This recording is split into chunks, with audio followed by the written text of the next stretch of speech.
to Blackman Unfiltered. What's up, my brother? Oh my God. Listen. My man, Blackman Unfiltered. Shout out to you guys. Go follow this smart man right here. This smart man right here. Blackman Unfiltered. Go follow him. It's a great show. It is an absolute great show. Yeah, you are missing out if you are not tuned in and subscribe to Blackman Unfiltered Network. I ain't ready yet. Everybody in this panel, everybody in this chat, before you leave here, make sure you hit the like button. Make sure that you are subscribed, because whether you agree or not, you see that this is a higher level of conversation that we're having. So if you can hang with it, you're more than welcome to come on in and support Blackman Unfiltered and the messages that he's putting out here.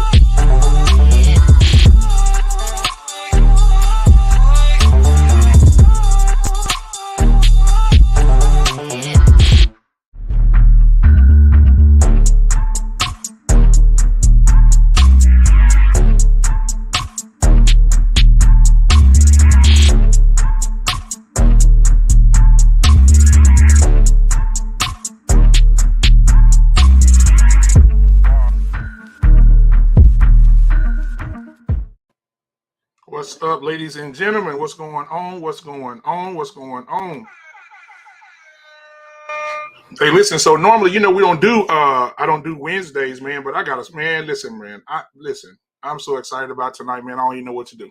I know we don't normally do Wednesdays, man. I know I'm shocking everybody with them notifications coming in, but go ahead and turn them on, get on up in here. But man, tonight, man, I got two brothers in the house, man. Listen. Go way back, man, way back, like lines from Rick and Mason. You know what I'm saying? Way back, brother.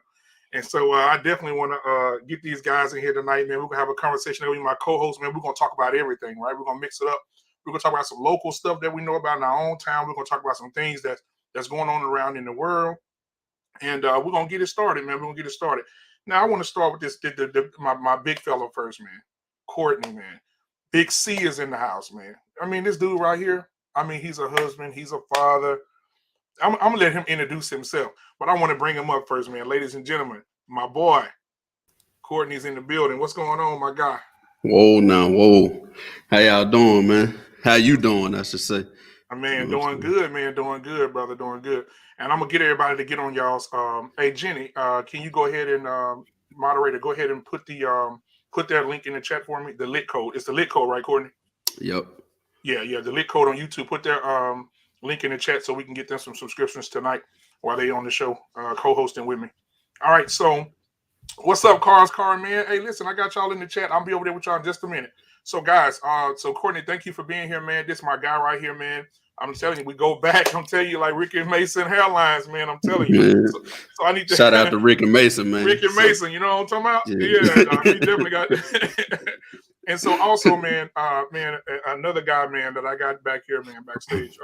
Also, never get a chance to even tell this guy, man, how proud I am of him and how he represented our town, our little small town, put us on the map in a big way, man, by going to school, man, graduating high school, going to college, getting out of college, and going to the NFL, man, playing with some of the most prominent teams, and most of all, playing with the Baltimore Ravens, right beside Ray Lewis, man. I mean, I seen pictures of I said, this dude from Ray, he out here on the field with Ray. Golly. So, man, I was so proud to introduce my guy, man. My guy from my hometown is where Edgar Jones is in the building tonight. What's up? What's Joe, going on, man? What's going on, man? Much, man. Hey, Joe, before we go any further, bro, I thank you for that, but I want to give you your flowers, bro, and tell you how proud I am of you. You know what I'm saying? I appreciate that, bro. About everything you're doing, man, the movement you got going. You're doing some things that make some people probably a little bit uncomfortable, but you're really stepping out into the deep. Oh yeah. You know, you stepping out into the deep. He said, cast your nets out into the deep. Yeah, man. Yeah, hey, you're doing that, dude. So salute you, bro. Really proud of you, man, for what you're doing. I appreciate it, man. Hey, Courtney, can you hear us? You can hear us? Hey, go out and come back in, and then you'll probably be able to hear us. But yeah, man. So, hey, man, thank you for that, man. I appreciate you, brother, man. That's some encouraging words, brother, that I need to hear today for sure, bro. But anyway, man. Yeah.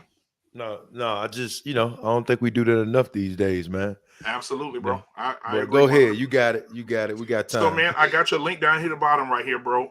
Jenny just, that's my moderator, man. Jenny, she put y'all down there, bro, so y'all can get these subs, man. So if y'all just coming in right now, go ahead and subscribe to them right now while we getting started. I'm going to get Courtney back in. He's working on this audio, but y'all go ahead and subscribe to them right now. They got some good things going on. I'm going to let them explain what it is and what they do. But y'all go ahead and subscribe to that channel and turn that notification button on and hit that like button when y'all get in there. They got a lot of positive stuff they're doing over there at the Lit Code. All right. So, Courtney, can you hear us now? All right, hold on. I'm going to go in the back chat. Hold on. I'm going to private chat. Tell them.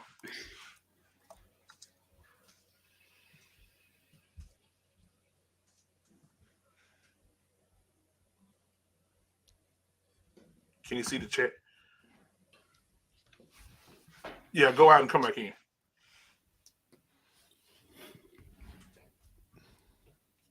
Yeah, I sent him a message. Hold on. All right, and while we waiting, guys, again, if y'all coming in right now, go ahead and go to the Lit Code right at the bottom and hit that subscribe button, and so y'all can be notified when they go live or when they go to do their premieres. Y'all will be on top of all that positive stuff. Give me a second. I'm messaging him right now. If he can hear, maybe the headphones. Yeah, maybe the headphones, yeah.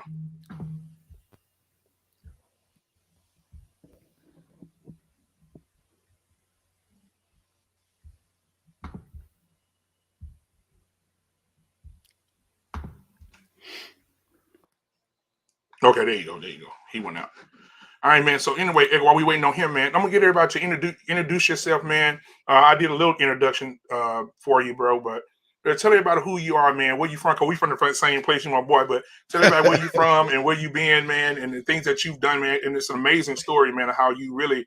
I mean, bro. Like I said again, I'm proud of you, man. Everything that you've accomplished, bro. I'm telling you, I'm sitting on the couch with my son, bro, and I see Eric on TV. I'm like, that's my boy. Playing with the Ravens, bro. Man, stop it, bro. And then you play with the Cowboys too. I don't really fool with the Cowboys. Yeah, we ain't going there. but yeah, you know what I'm saying. But yeah, man. So just let me get Courtney back up and see if he can hear. Can you hear me now? Yeah, I got y'all now. Okay, we good. Why y'all kick me out? You know what I'm saying?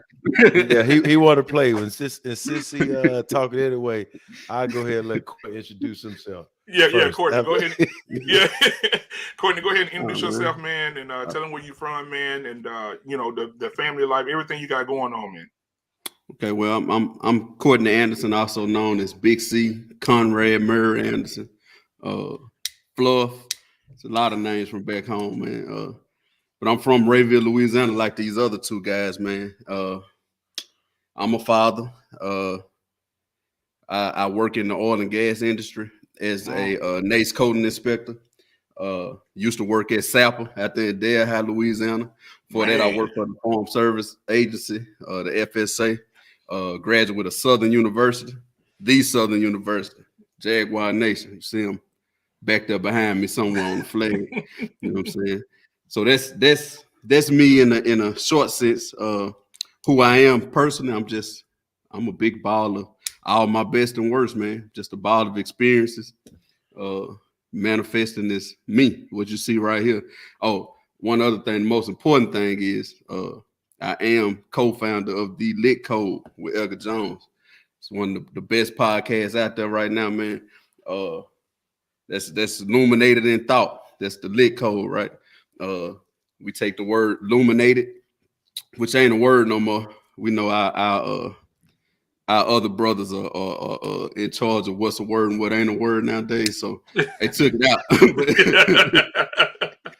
But illuminated basically means to light, right? And then our acronym is LIT, right? So it just means to light, right? So we saying illuminated in thought, right? So we want you to be lit in thought. The youngsters say stuff lit now. When you say it's hype, it's live. Talking about an outfit, my outfit lit, my car, my bank account lit. But we trying to make sure you lit mentally first, and then we saying if you lit mentally, if you lit up there, then everything else will work itself out, and you'll be lit in all aspects. So that's the reasoning behind the term Lit Code. And then the code part is, man, we like to tell it in the simplest way. No matter how complex it is, we like to break it down to the simplest form so it can be digested by people from all walks of life, right? I feel like as a society, we got so much technology now, man. We get complicated because we got all this different stuff. Right. Some stuff just work, man. The simplest stuff work. Always has, always will. So we just like to get back to that part. And so that's the whole makeup of the Lit Code. I know y'all didn't ask me that, but since I told y'all what I do, I had to tell y'all what that was. Oh no, man, the floor yours, brother. You know, come on now. Come on now. Hey, listen, guys, and again, the Lit Code, man. Jenny, thank you so much. Jenny is the moderator, man. So Jenny's gonna take care of us, and she already got y'all link down at the bottom of the screen right there. So you're just coming in, hit that like and that subscribe button, and go ahead and subscribe to their channel so y'all can get some of their positivity they got going on over there, and follow these two guys. And so back to EJ up here, man. So EJ, tell us about yourself, man.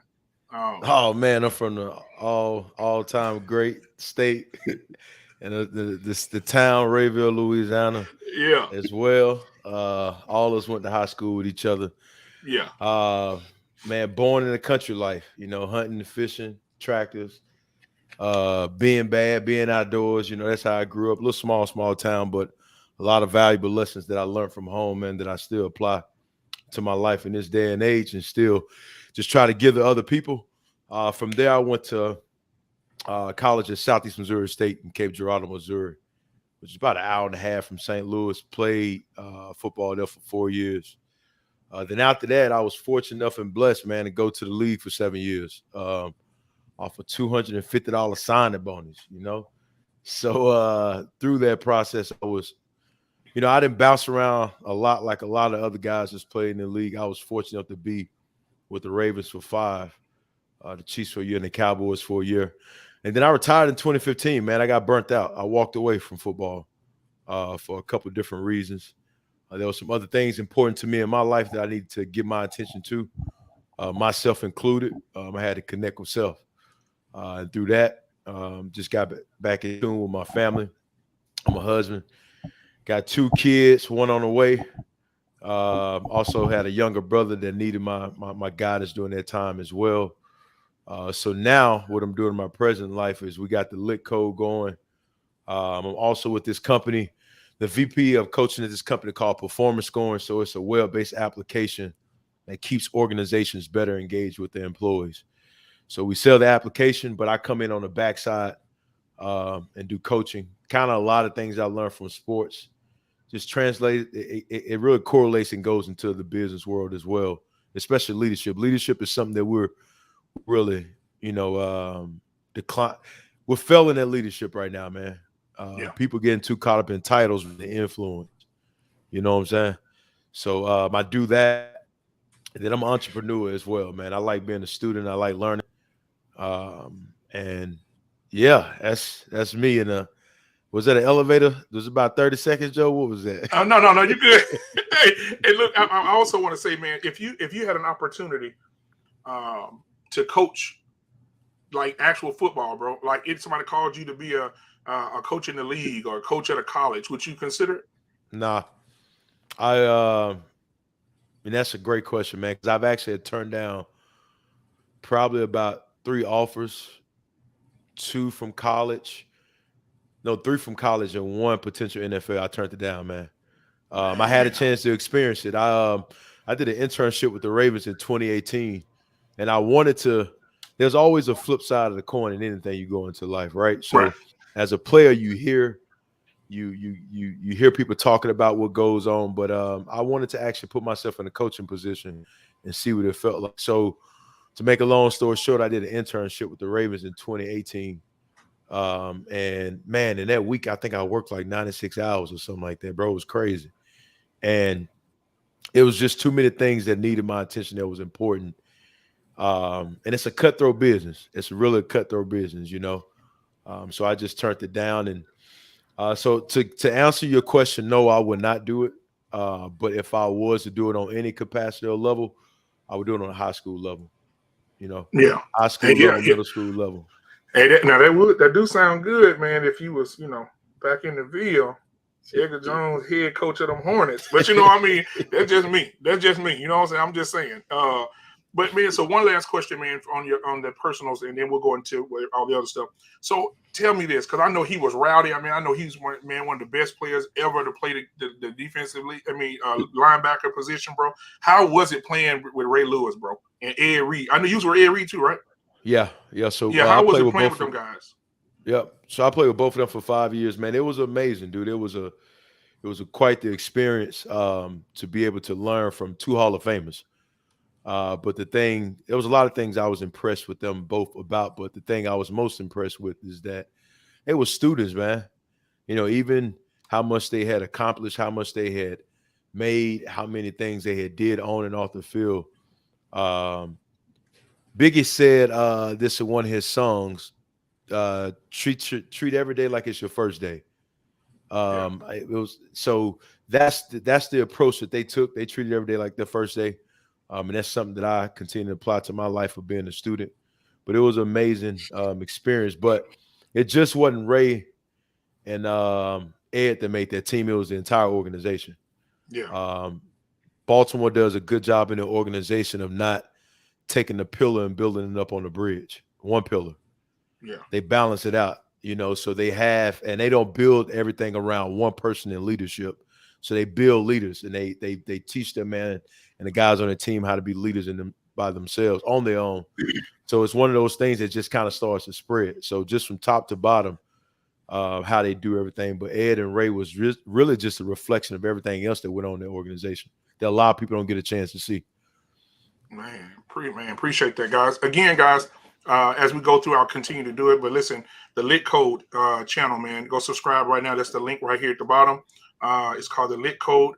So go ahead and subscribe to that.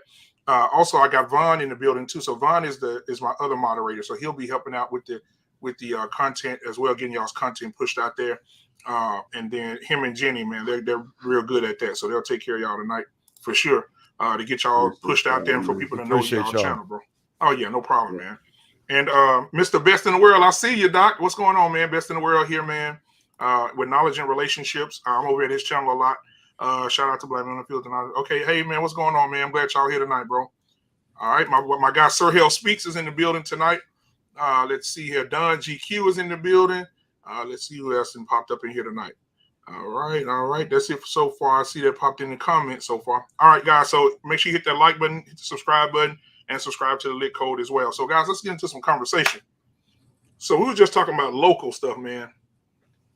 Back home in our little small town. I have, man. I try to go home as much as I can, but I really don't get there a lot. But when I went back, man, everything that I remember as a child, man, is gone, bro. It's like all the houses, you just could run and hide behind the house. The houses are bulldozed down, man. The town just looked like a ghost town. No kids are outside playing. You said that earlier, Court. No kids are outside playing, bro.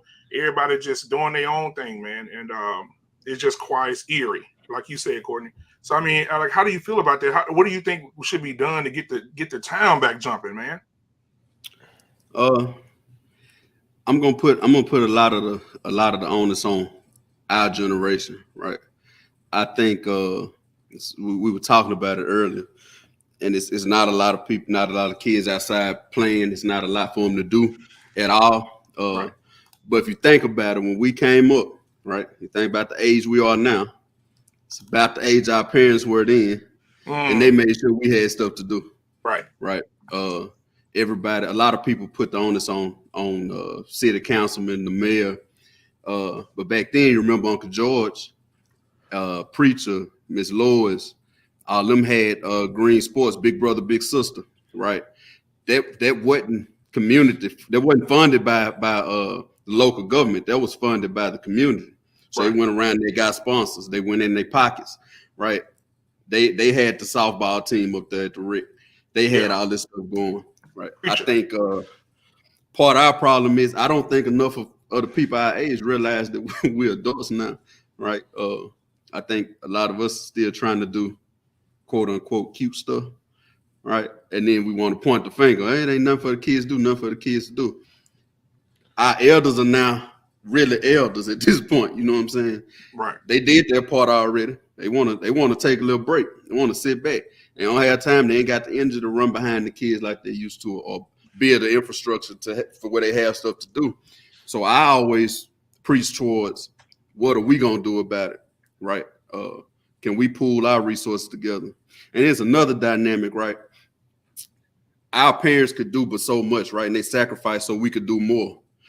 In us doing more of us were able to venture off, go to school, move to different states, right?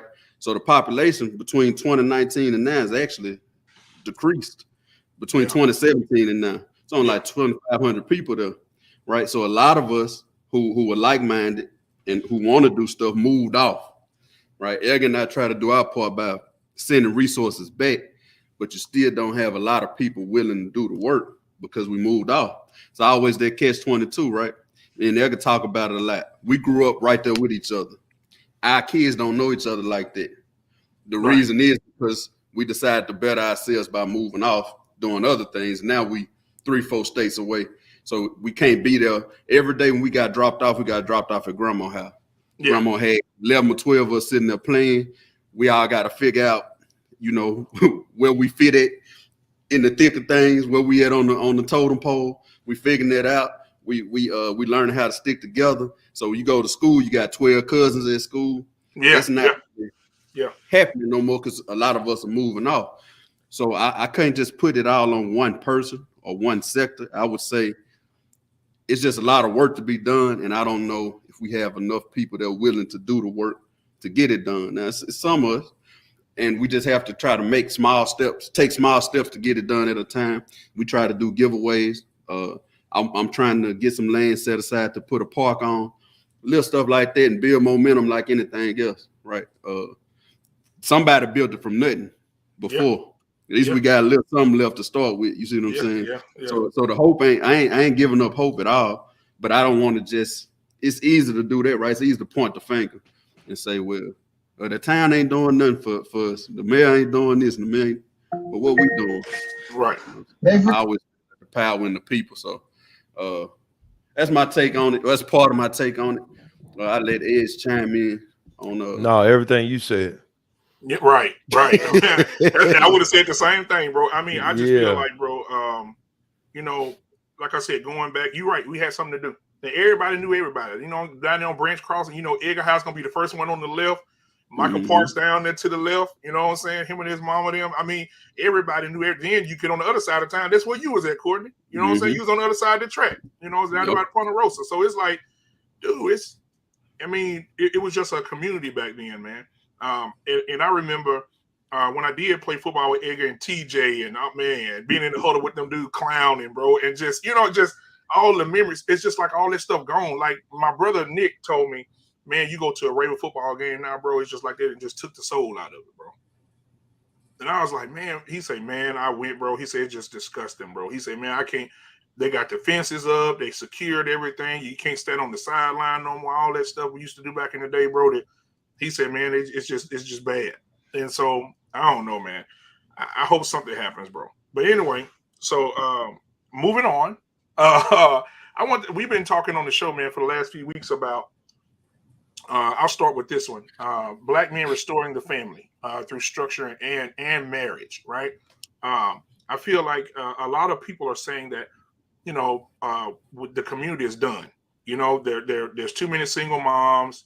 There's not enough fathers in the homes. There's not enough accountability as far as women holding women accountable, men holding men accountable. So I just want to get you guys' take on what do you think it will take to restore the Black family and the structure of marriage and not everything being so playful. You know what I'm saying? Like everybody just playing games. You know, what do you think? Either one of y'all, we want to go first. Well, speak your mind, Doc. Come on, speak your mind. Go ahead, Conrad. So it's deep, right? Especially I can only speak from our side of things, right? From the Black male's perspective, right?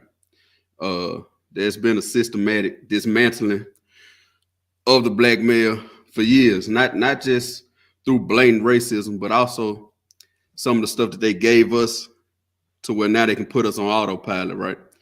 Think about the generation before us. I like to tell people all the time, we forget that there was a whole suit and tie generation of Black people that was pretty much wiped out, right? Yeah. They sought to get education. They sought to own businesses, Black Wall Street, or even integration. The fact that we wanted to be a part of something else and we left all the stuff that we had built on our own. We didn't want to ride our buses no more, take our cabs. We wanted theirs. We didn't want to eat at our restaurants. We wanted to eat at theirs, right? The heroes that they teach us about now, we still in February, right? They give us our little month and they teach us about our heroes, right? That they love now. Martin Luther King, Malcolm X, after public assassination, then they started loving them, right? Yeah. So basically they deterred you from being that, right? And then what they do, they introduced us to crack. And they brought us, instead of having Malcolm X's and Martin Luther King's, they brought us Nino Browns and these type of cats on TV, pimps, gangsters, the drug dealers, and they made the working man seem like a square, right? So as you're doing that, the women are becoming more attracted to a certain type of guy, right? You working man over there, you're a square. We want this type of guy.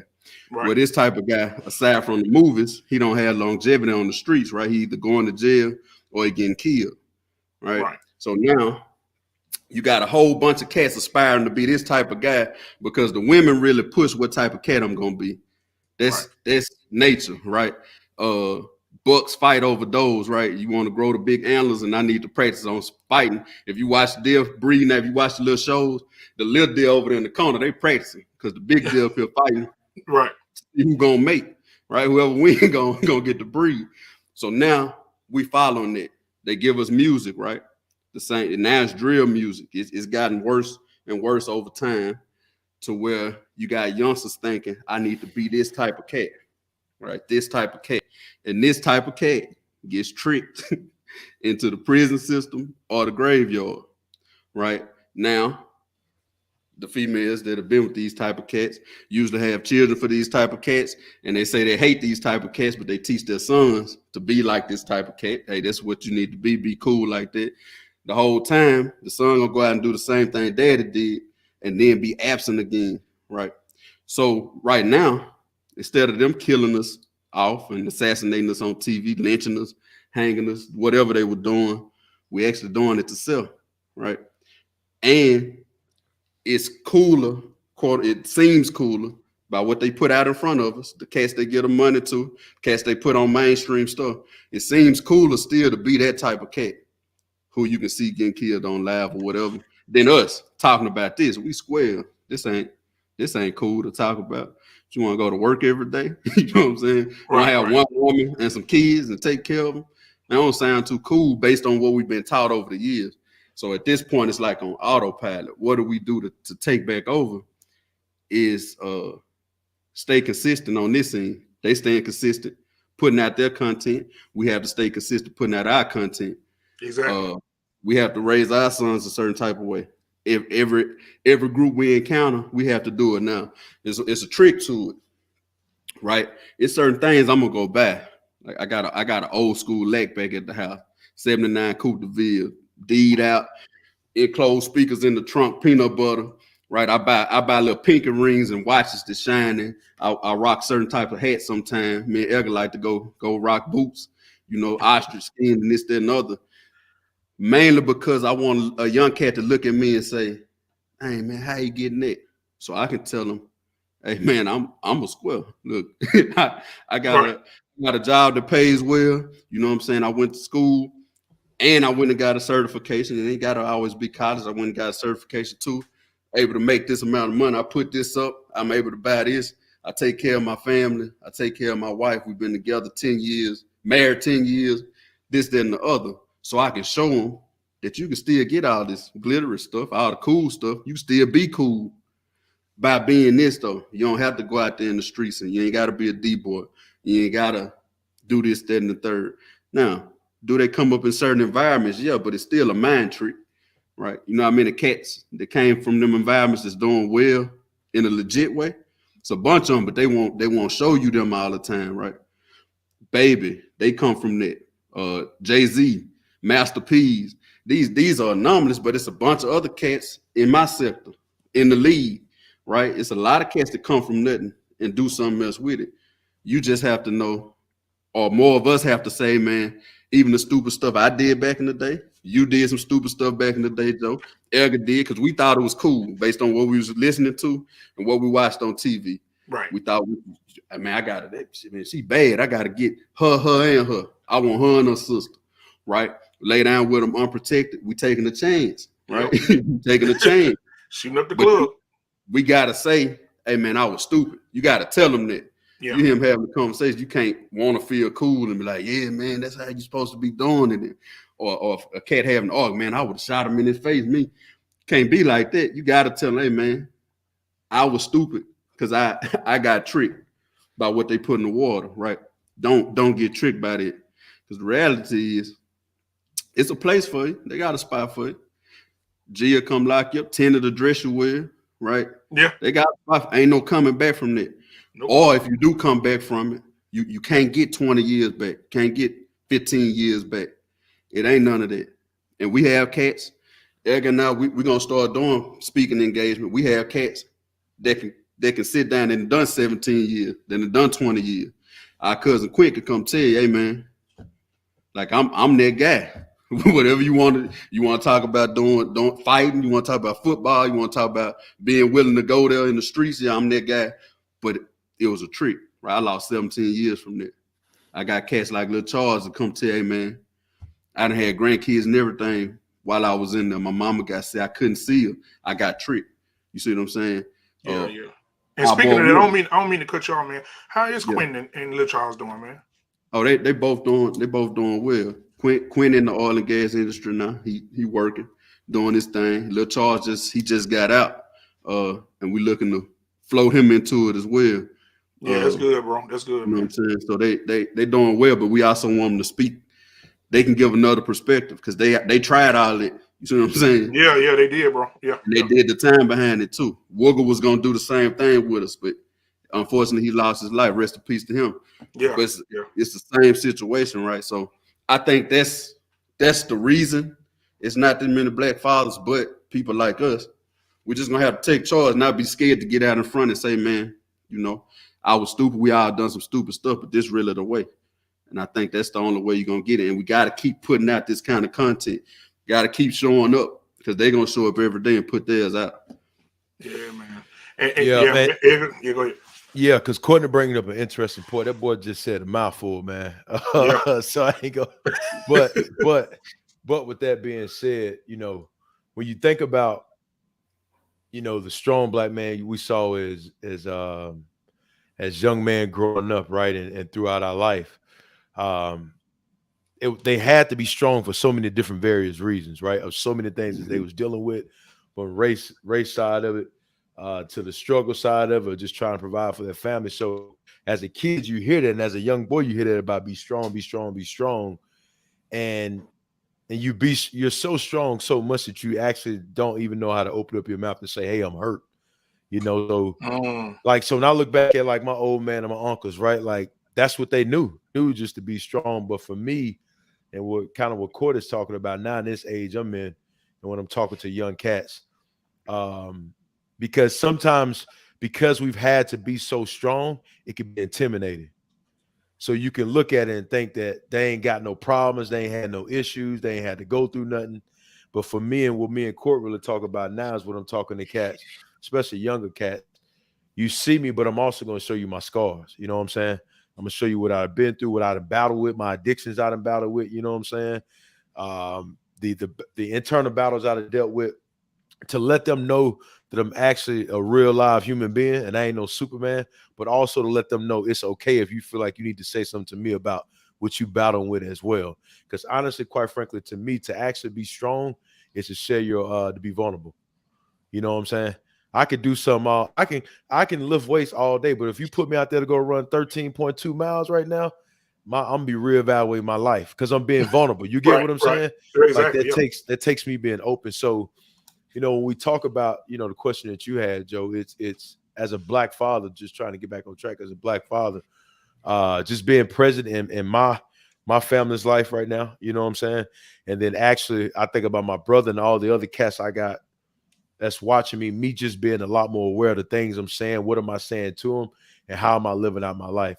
Because even if they're not saying something, they paying attention. I can think about how many things I saw somebody do when I was growing up, and I ain't say anything about it, but I was paying attention to what they did. And then eventually, at some point in time, my action was just a reflection of what I saw, you know, but I never had no question. So for me being aware of that, and then I think from a standpoint of the music, man, the music, there's a reason why biblically the Bible says protect your eyes, man, your ears, you know what I'm saying, as far as the information you taking in.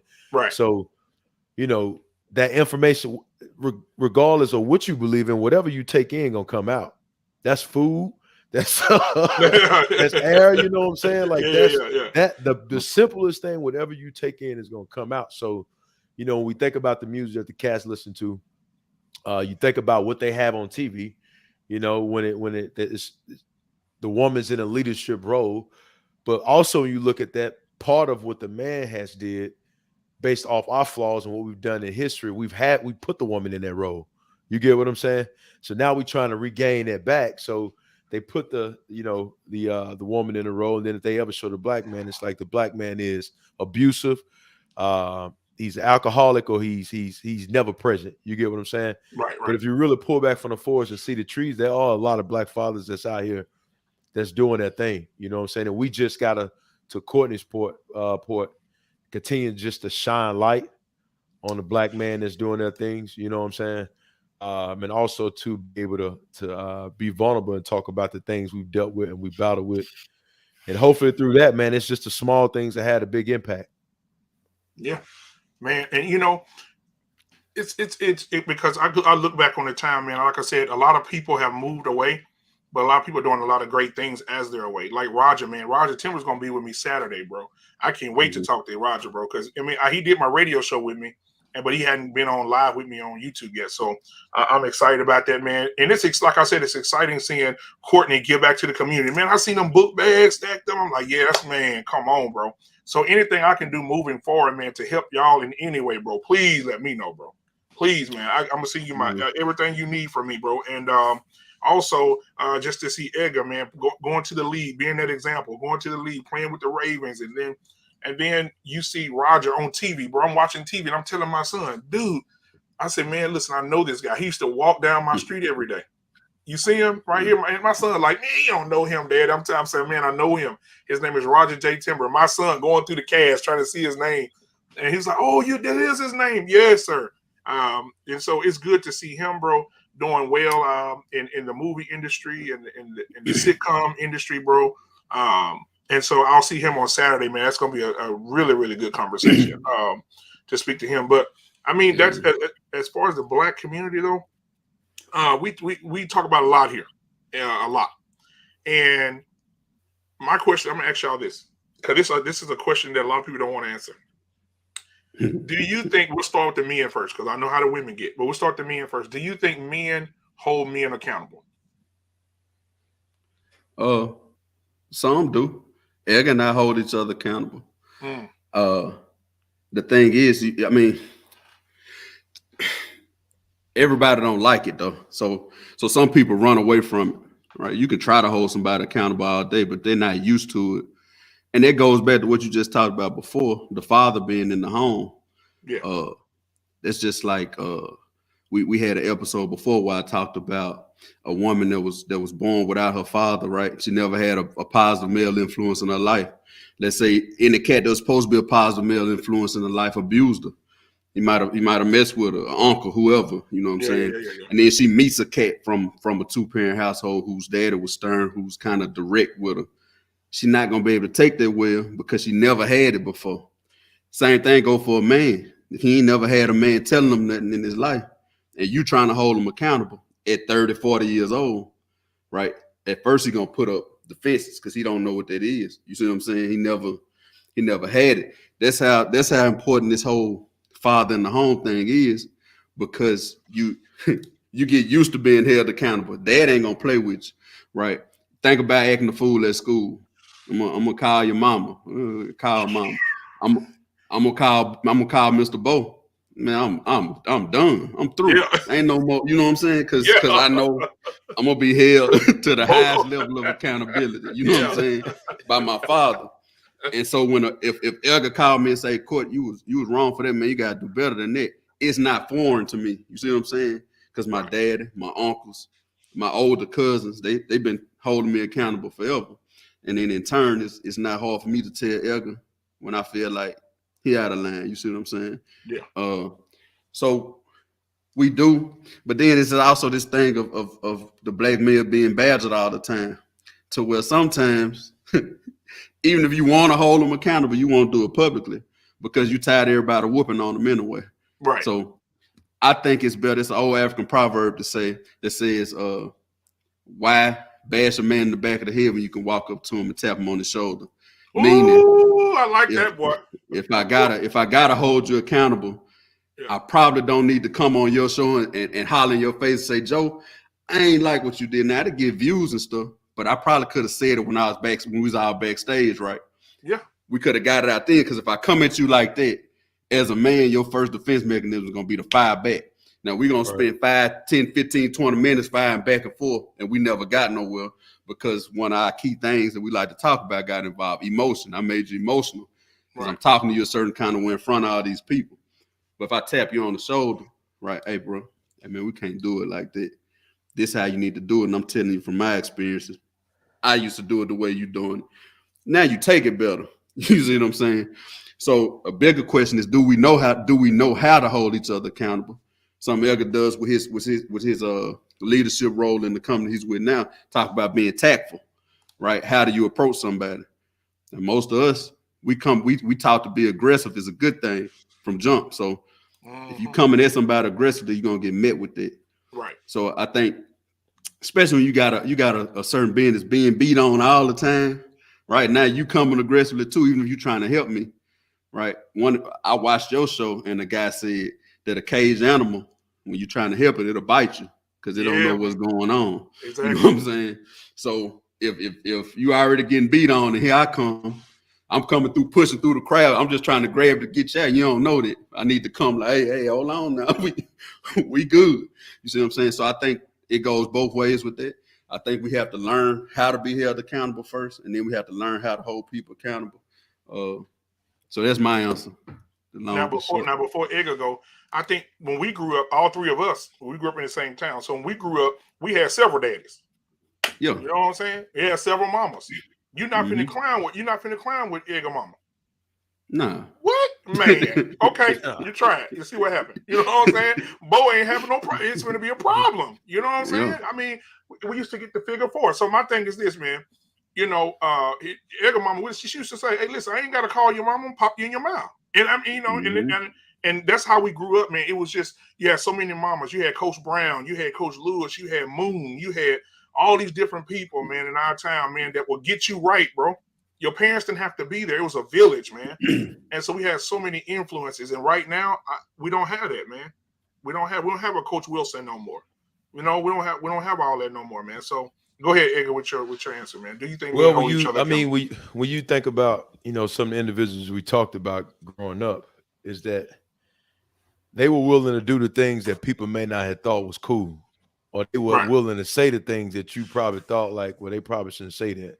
You know what I'm saying? So now we bring that to this day and age. To your question, I know as far as my circle and the cats I run with, we try to do a better job at holding each other accountable. There has been a fair share of my life when I done went with the crowd. You know what I'm saying? And just didn't say anything at all. I think when we look at society now, everything is about just kind of going with the flow to a certain extent, right? Just kind of laugh it off. Oh man, you a trip, you this and this and this, but just kind of going with the flow. But I also think there's kind of a revival of some people are waking up to start challenging, not just as far as that holding somebody accountable like their friend, but also holding the government accountable. You know what I'm saying? Holding the politics accountable. Like there's an uproar in people that their spirit is going to another level of just, I'm just going to not continue to put up with this. So back to it, I think some people are starting to wake up and just be at a place where they're not going with the crowd. You know what I'm saying? And starting to challenge their friends and challenge whoever they hang out with on a daily basis, and they see they're out of line, challenging them and hold them accountable a lot more, holding them accountable as far as what they should be doing. I also think too, man, approach is everything, man. Just the way you approach people, dude, and your words, man, and how you say it. If that's one thing that I have learned this year, man, it's just about the approach you say and the words you use. You know what I'm saying?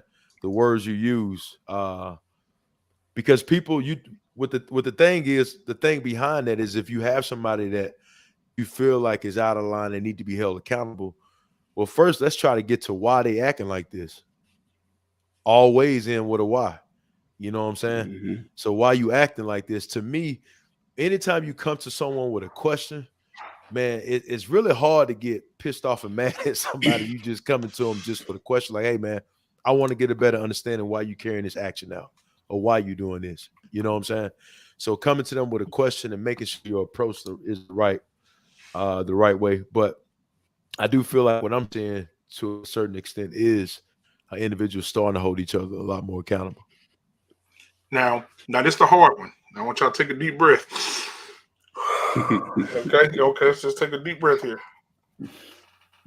Okay, so do you think, from a man's perspective, on the outside looking in, do you think that the situation that women are in now, do you think women are holding each other accountable, or do you think they're just encouraging each other to keep the wrong going in groups? I mean, what do you think? I think all into the same. We don't want to be victims or make them victims of the same thing we've been victims of as a whole, as a black people all this time, because you like to group everybody into one particular thing. All black people.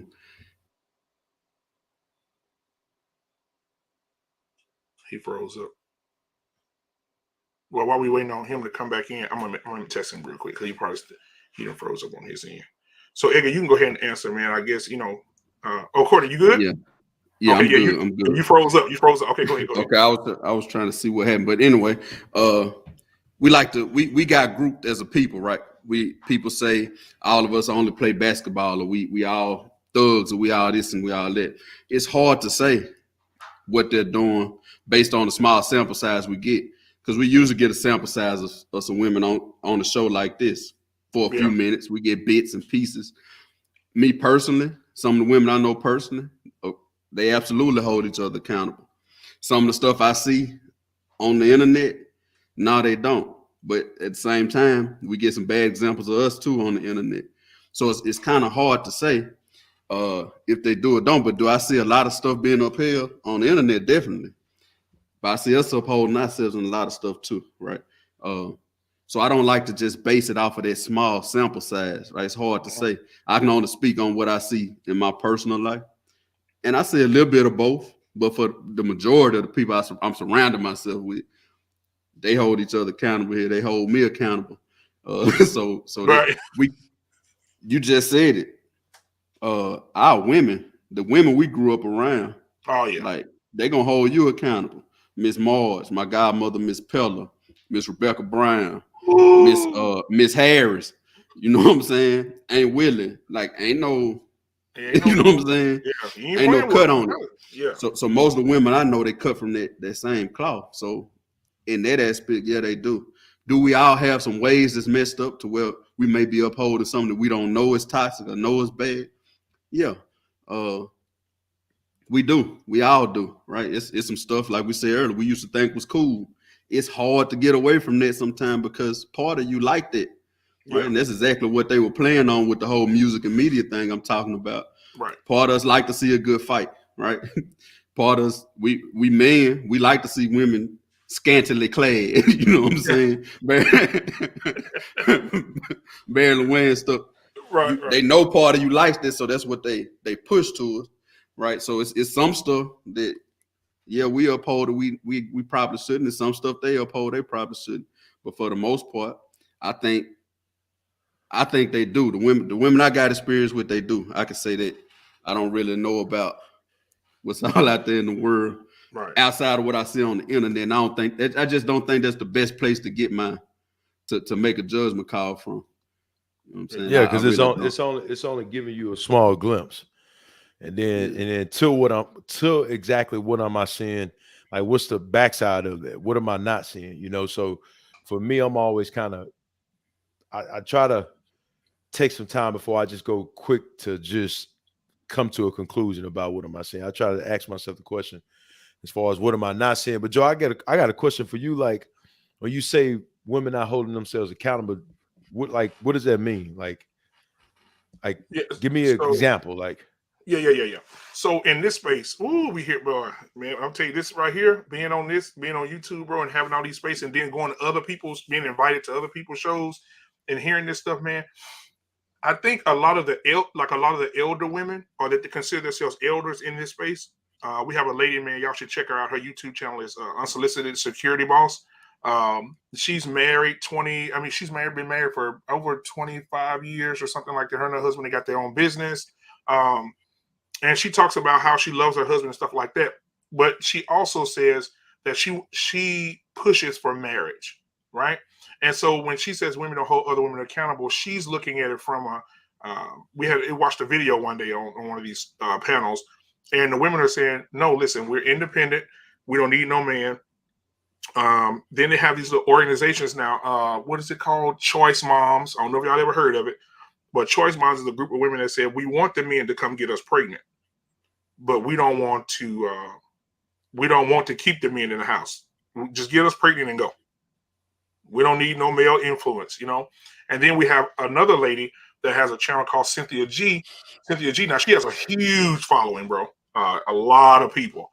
And she's a feminist. And so she's telling women that if you're pregnant, right, because we can't say the A word on YouTube because you get struck. But if you're pregnant and if it's a black male baby, you need to delete it. On point. As soon as you find out what it is, delete it. And so she got a lot of women following her, bro. And a lot of women in the comments are saying, well, I'm going to find out what I'm having tomorrow. And if it is a boy, will y'all help me delete it? And they're following this lady, bro. And this lady's telling them, you don't need no man. Kick all the black men out. You don't need them. They, be by yourself. But if you have a little girl, keep the little girl because they're the promise of tomorrow. But if it's a little boy, delete them. So when it comes to that question across YouTube, it's been just going across YouTube. Why women are not holding women accountable? Why ain't nobody getting on her show and saying, hey, listen, girl, why are you influencing women to delete their babies? Nobody's checking her. So when they say are women holding women accountable, that's what they're talking about. So have someone actually challenge her on it as a woman or a group of women actually at the platform to do that? Yeah. A lot of women in her space, a lot of women support her because she, like I said, she has a huge thousands of people that support her in subscriptions or whatever.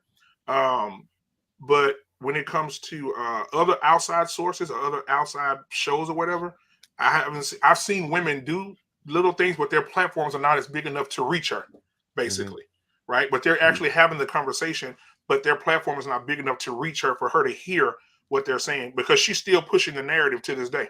You know, if they boys, get rid of them. If they girls, keep them. They're the promise for tomorrow. You know, and these women are in the comments. Yes, yes, yes. Thank you. Oh my God. I know I'm gonna find out what I'm having tomorrow. If it's a boy, please. And she was like, just reach out to me, because she has a Patreon. So she people pay her for this information. So she has a Patreon where it's unfiltered in the Patreon, where you can say anything without being struck by YouTube. So she goes to the Patreon and tell these women, delete them, delete them, delete them, delete them, get rid of them if they boys. So what y'all think? I think radical facets have been around since the beginning of time. So it's gonna always be somebody that's way far left, always somebody that's way far right. There's a saying that says balance is a law that cannot be transgressed, meaning that it's gonna balance out one way or another. I would say to that, I'm usually only concerned about cooking for the people who want to eat at my table. So I don't really have much concern with trying to. Edgar said it earlier, always end in Y's. That's something we like to say, right? If you spell the word ways out, W-A-Y-S, it ends in Y's. It's a Y behind it, right? So why? It's a reason why she feels the way she feels. And if she's so adamant about it, right, and her followers are so adamant about it, I wouldn't waste too much time trying to change their minds. I'd waste more time. I'd use my time trying to keep like-minded people on our path, right? Because it's going to always be there. In order for all this great stuff to exist that we're trying to do, it can only exist because it's some negative that we need to fight against, right? It one don't work without the other. I think that's part of what's wrong with the world as a whole, to me. Again, why we like to ask that question. It makes you respect perspectives. She's gonna have her perspective. I like to say, if it's 7 billion people on this planet, it's 7 billion different worlds, right? That means it's 7 billion different concepts of God, it's 7 billion different ideas and all this stuff. When I close my eyes, only my room go dark. Yours don't go dark, right? Right. So she feel the way she feel for whatever reason, and her following feels the way they feel. I'm not here to try to change her mind, right? I'm here to do my thing. And now, if some of them see what I'm doing, and they say, hey, you know, he got a point, right? And they come on over, cool. If they don't, that's cool too, because I'm riding with who want to eat here, right? Edgar like to say it all the time, man. We ain't scared to put KFC ain't scared to build a KFC by Popeye, right? Yeah. Both of them selling chicken. Right. You know what I'm saying? And before Edgar go, man, my guy at Cap Exec, man, if y'all can see that picture right there, man, if you ever need a private jet, or you need to fly out somewhere, that's your guy right there, Edgar and Courtney. When y'all get big and get them dollars, Cap Exec, man. Cap Exec is he's a pilot, man, black guy, bro. I'm driving, man. I got too much artillery, bro. Too much going on in the world, bro.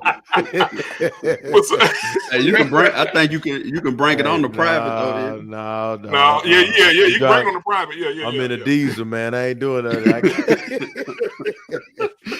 Well, Cap Exec, man. Hey, Cap Exec, thank you for being here tonight, man. I appreciate you, bro. Appreciate you being here, bro. Appreciate it. Definitely have to take your information just in case I know somebody. Yeah. I wrote it down.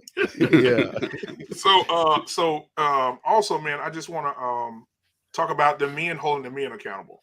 Now we had a whole discussion, bro. And one night, man, when y'all not busy, like on a Friday, if you're not busy, man, we go on about 8:30 Central Standard Time, bro. But we have barbershop talk where we have all the men come in. We talk about everything.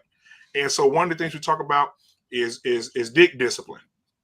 Men being responsible for their penis, bro, and not shooting up the club, not getting all these females pregnant, not making all these baby mamas, bro.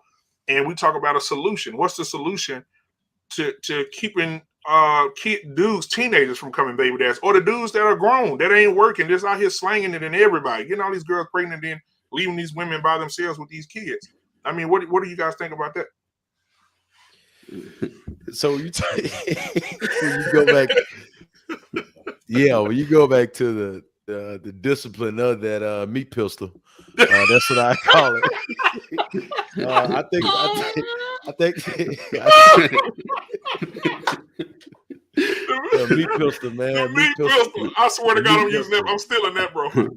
Yeah, man. The discipline of the meat pistol, man. You know, it starts at an early age, man. I mean, I always got to go back to where it starts from. You know what I'm saying? I'm just gonna talk about myself.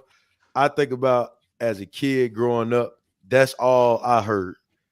Smash as many women as you possibly can. Yep. You know, get as many chicks as you possibly can. So, you know, but here's the thing, man. Like, here's the thing about that. No, I'm real to speak to that because I didn't. Name, bro. Nah, that boy changed his name to Meat Pistol. Yeah, Meat Pistol. Meat Pistol, man. Man. I couldn't say the other. I just think that just Meat Pistol, Joe. That's what y'all should call it, man. Just thank you later, I swear Joe. to God, bro, I'm using it. Hey, there you go, man. Hey, Captain Zach say that's right. I got y'all. Professional airline transport pilot at your service. Yeah, we got Meat Pistol. There we go. Oh man, but, y'all is funny, bro. It go back to, you know, as a child. I think I'm gonna speak about myself, right? So as a kid, that's all I heard and that's all I thought about. But then, like, you know, it's like you going to go look at a nice big house, right? And you see this big house in this neighborhood, and you be like, man, that house is nice. But then people don't tell you what come with that. You know what I'm saying? Like the bill that come with that, the responsibility that come with that. Now I'm gonna bring it back around to this meat pistol thing. But as a kid, when you told like you should have sex with as many women as you possibly can, look at the comment. You don't hear what comes with that. You don't get a better understanding of what comes with that. So for me, when I did that, dude, I'm gonna tell you one of the hardest things for me to do is when I end up marrying my wife. Because now what I've done is I have an unrealistic expectation on my wife, and I basically have created, because I've had all these different fantasies, right? Like I now am putting an unrealistic expectation because she's supposed to do something based off all my other past experiences, right? So now those are my own demons I got to deal with and I got to work through. And two, man, there's a soul tie as well. You know what I'm saying? Anytime you're dealing with somebody on a sexual level, as far as there's an exchange, you know, so there's exchange of them taking a piece of you and you taking a piece of them. So for me, right, like I try to, when I talk to cats, man, when I talk to cats, and especially like when I talk to my brother, we talk about, you know, we had our conversation about sex. It's just, man, have some respect for yourself. You know what I'm saying? But that is still difficult and challenging when you see social media is like soft porn, bro. Yeah, you know what I'm saying? It's like it is. You know, like, and sex is, and that kind of goes back to that conversation we talk about, you know, what the media does as far as they put TV shows up or put things up and you don't see a black father around, right? Or if he is around, he's in the way of a negative side of it. Well, they do the same thing with sex as well, right?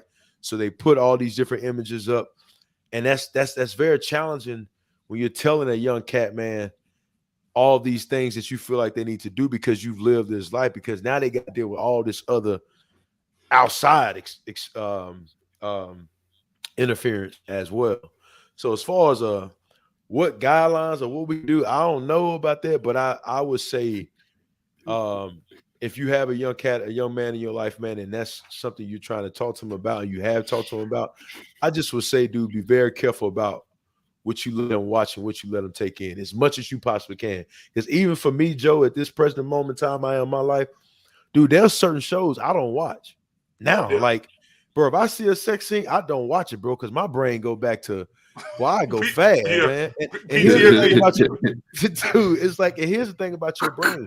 Your brain gives you options, dude. Your brain is like a library. So me and you could be sitting, y'all, we could be sitting up here right now talking about a hot water heater, right? And all of a sudden, bro, I think about me in Vegas in a hotel doing something with a chick. Like, and we're talking about a hot water heater. So it's like, just be careful of the things you're doing, bro, because them memories and them thoughts will sit there and dwell. So, you know, just being careful about what you're taking in. And for me, dude, that's what I'm very, I have to protect myself as far as what am I taking in, because I can just go, man, you know, so Yeah, you got it, Court. Go ahead, take it away, man. Courtney, man, come on, man. I'm not even saying discipline no more. I'm just saying meat. I'm just saying meat pistol forever. It's gonna by the end of the week, everybody on YouTube gonna be saying meat pistol. Keep that meat pistol on safety, man. That's what you get. It's deep though. It's deep, especially for us, the three cats on this platform right now, right? We from rural South. Yeah. We from the country. First of all, that means a few different things. That means our great grandparents were probably indentured servants or born on the plantation. Yep. We come from breeding stock, point blank period. And that's bred into us, right? To be breeders. And then it's taught to us again, movies, music, the old heads, right?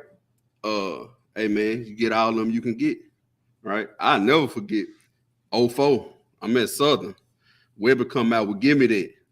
You know you want a girl, don't act like you don't want a girl. You want it just as bad as I do. Yeah. Made it real easy because we came off that late 80s through the 90s R&B where you thought you had to woo a girl, you know what I'm saying? Yeah, keep sweating. Say, hey man, just walk up to her and say, give me that. Now I'm gonna tell you the dynamic. I'm in the club, right? The boys jamming it. You look across the way, it's a group of teens over there jamming the same thing. They singing it word for word. Now they let me know it's cool for me to go over there and just see it. Shoot your shot, just see if we can do it, right? Yeah. Music start desensitizing everybody to it, right? It's been around forever. Like we can't act like it ain't been around forever. It's been around forever. Prostitution, the oldest business in the book, baby. It's been forever. Sex always had soul, right? Right. The thing is that Edgar was speaking to social media. You got access, right? So, and there ain't nothing to block this access. Nope. Right. I used to hate censorship. Right. You remember the Girl Gone Wild commercials used to come on TV and they had a black strip across them. It's censored. I'm like, man, why they censoring it out? They censored it out because you 11 years old up at 12 at night trying to see something. You might not need to see everything right then. But now, my son, if he know how to say, hey, Google, and I don't have no restrictions on the phone, you can go see whatever you want to see. Or go down the rabbit hole, man. Yep. Down the rabbit hole, become desensitized to that at a young age, and then you turn on the music. Hey, shit, the female singing the same thing. You know what I'm saying? Like, get his money, get the head, get the money, all this stuff going on, right? We learn by chant, right? How you learned your ABCs, Joe? Look at Vaughn. My meat he said, keep that meat piece long. Dude, y'all have started something now, bro. They're gonna be, man, it's gonna be everywhere, bro. Hey, before we keep going, real quick. Hey guys, I need you to go ahead and go to their channel. If you just come in here right now, I need you to go to the Lit Co's channel and subscribe to that right there. There it is right there on the screen. And also while you're here, hit the subscribe button if this is your first time here, and hit the like button as well as we continue to have a conversation. I appreciate you guys. Appreciate you. All right. And he said, give me now. See, look, now you got everybody talking about the songs. He said, give me that. Reminded me of that Webby song. Give me that. Give me that. See? When I was singing it, what y'all was doing? You and Elder. Yeah. Get with it. Yeah. It took you back, man. It took you back. Took you back. Yeah. If I ask you right now, if you don't know it off the top of your head, I ask you what alphabet come after P. What you gonna do? You gonna sing your ABCs in your head? Exactly. We learn by chant. We do. You still remember all the old hymns we used to sing. You still we learn how to brush our teeth and go to the bus by. This is the way we brush our teeth. So early in the morning, we learned all of that. Yeah. So if all the music telling us, hey man, go out here and hunt, go get them. Think about a 13-year-old with that much access to porn and soft porn on social media, Instagram, all the ads he could see on there. Think about his mindset when he hear the music and it's telling him, right? He chanting, playing it back and forth in his head. He can go see it, and all he gotta do now to go holler at a girl, that bad girl, is type it, jump in the inbox, right? And she can send him whatever he needs to see. He can send whatever she needs to see. Access has become easier now. So it's hard to stay disciplined. Like Edgar said, it's all about what you taking in. So sometimes, like I don't have the Instagram app on this phone no more. I still have an Instagram because I sell my dogs and stuff off of there, but I don't have the app because if I can just go hit the app Instagram would throw stuff on your page based on what your friends like. I still got a lot of kinky friends out there, man. So you can imagine what my Instagram full of. And again, now with Edgar saying, now my wife 8 years my senior, right? She 8 years older than me. So now if I'm watching that all day and I'm expecting her to pull out something like that, she gonna tell me, boy, you crazy. You better get out of my face. Now I'm upset. Why you don't want to try? All because of something I built. You know what I'm saying? I built something I built, man. Watching this. You see what I'm saying? And it'll get you even Twitter, man, because like I try to be on every platform with like right now, we're live on Twitter as well. So when you go on Twitter and you hit that Twitter button, man, as soon as you hit a big old ass on the screen, you trying to get to your page. I'm trying to check my video, bro. I'm trying to check my live. There's a big old ass sitting right there, bro. And then like forget social media and the cell phone, man. You can go and Target, bro. Like, you know, like I really, man, be careful what I look at, man. Sometimes I purposely look down, bro. I really do. I just look down at the ground because I be like, yo, this seed ridiculous. I'm planting, it ain't helping me out, man. It really ain't, man. And honestly, dude, like that ain't just for women. That's a lot of other things I look at. You know what I'm saying? Like not being fantasized on things that's only temporary. That I know will fade away. You know what I'm saying? Whether it's the physical side of a woman's body, or it's a car that's going to diminish, that's going to lose value, you know what I'm saying? Or a big old crazy house, because like it's like I can look at that and it's nice. There's nothing wrong with those things, but I also know, like, from an internal standpoint, what's important, you know, as well. So just being careful, man, of what you take in, dude. You know what, man? Me and Courtney always talk about this. I go back to football. You could be the fastest receiver. You could be the tallest receiver. You could run a 99 speed. You could have the best hands in the NFL. But if you don't got awareness about what's going on around you on that football field, them linebackers and them safeties, if Tom Brady ain't got awareness, bro, where that linebacker going to be when he get ready to throw that end route to that receiver, then he can have all the skills in the world. It doesn't matter, bro. But being able to just have awareness about a situation and really going back to asking yourself the question, like, what am I seeing right now? Why am I listening to this? You know what I'm saying? Why am I sitting up all night checking this out, right? And then, because the more you ask yourself the questions, the thing is, even if you don't have an answer for that question at that moment in time, like, it should start to stir something up inside you to make you start to investigating and being more transparent and real with yourself. Because only you know that. You know what I'm saying? Only you know that, man. So, you know, I know when we go back to this, and of course, sorry for interrupting you, man, but it's just, you know, man, it all starts with all the stuff you take in, man, and what you take in. I'm just big on that, dude. And before you go, Court, so let's go to the comments real quick, because they come into what y'all saying. 2 Cents Uncensored said, your eyes are the window to your soul. What we take in it really does affect us. She said, y'all are so right. Cap Exec said, I have to be real raw with my 12-year-old son, because how today is with technology. Tell him exactly what's up. Hey, you got to. And then I just said this. Twitter is the devil. Your followers' likes appear on your timeline, bro. Like, I mean, I'm telling you, I go click on my videos just to see how, you know, the analytics of my videos on Twitter, man, a big old ass just pop up on the screen. I'm like, damn, I can't even look at my, you know. So look, Joe, check this out then. When that pop up on Twitter and you see that, then guess what happened with your brain? That's just like releasing endorphins. Yep. The serotonin, you know what I'm saying? So now you just got the same dopamine, the same hit, just like a crackhead smoking on a pipe, or somebody that's battling with addiction. That's like drinking a drink of alcohol, right? Like, now the dopamine's going to your brain. So you just, like, before you know it, bro, in the last like 10 minutes, man, you done went down a rabbit hole on Twitter. Yeah. Look, you looking at your video, all of a sudden you just scroll down, look at Faust's asses. Endorphins, man. It's just endorphins, bro. The flip side of that is exactly why so much of it for you to see. Because you mess around and hit a light, well, she gonna want to put more of that up, because she getting the same hit. She getting the same endorphins, and the lights pop up. I'm gonna say this before we get off this subject. Elga, we talked about the other day. You called the topic meat pistol discipline, dick discipline, whatever you want to call it. Discipline work both ways.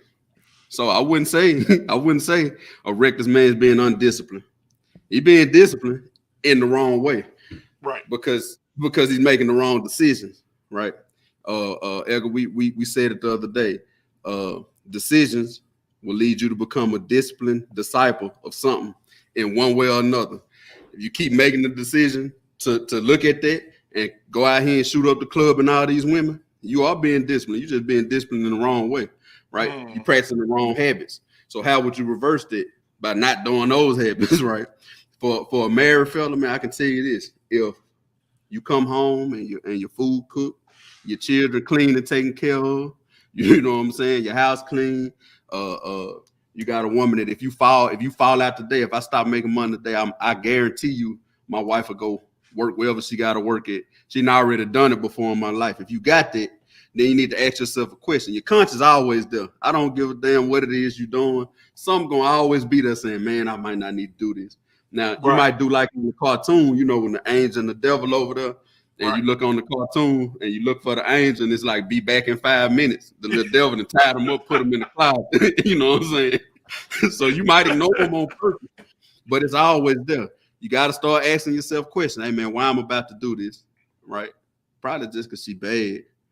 But what's the ramifications after this? Is that temporary stuff worth a permanent loss?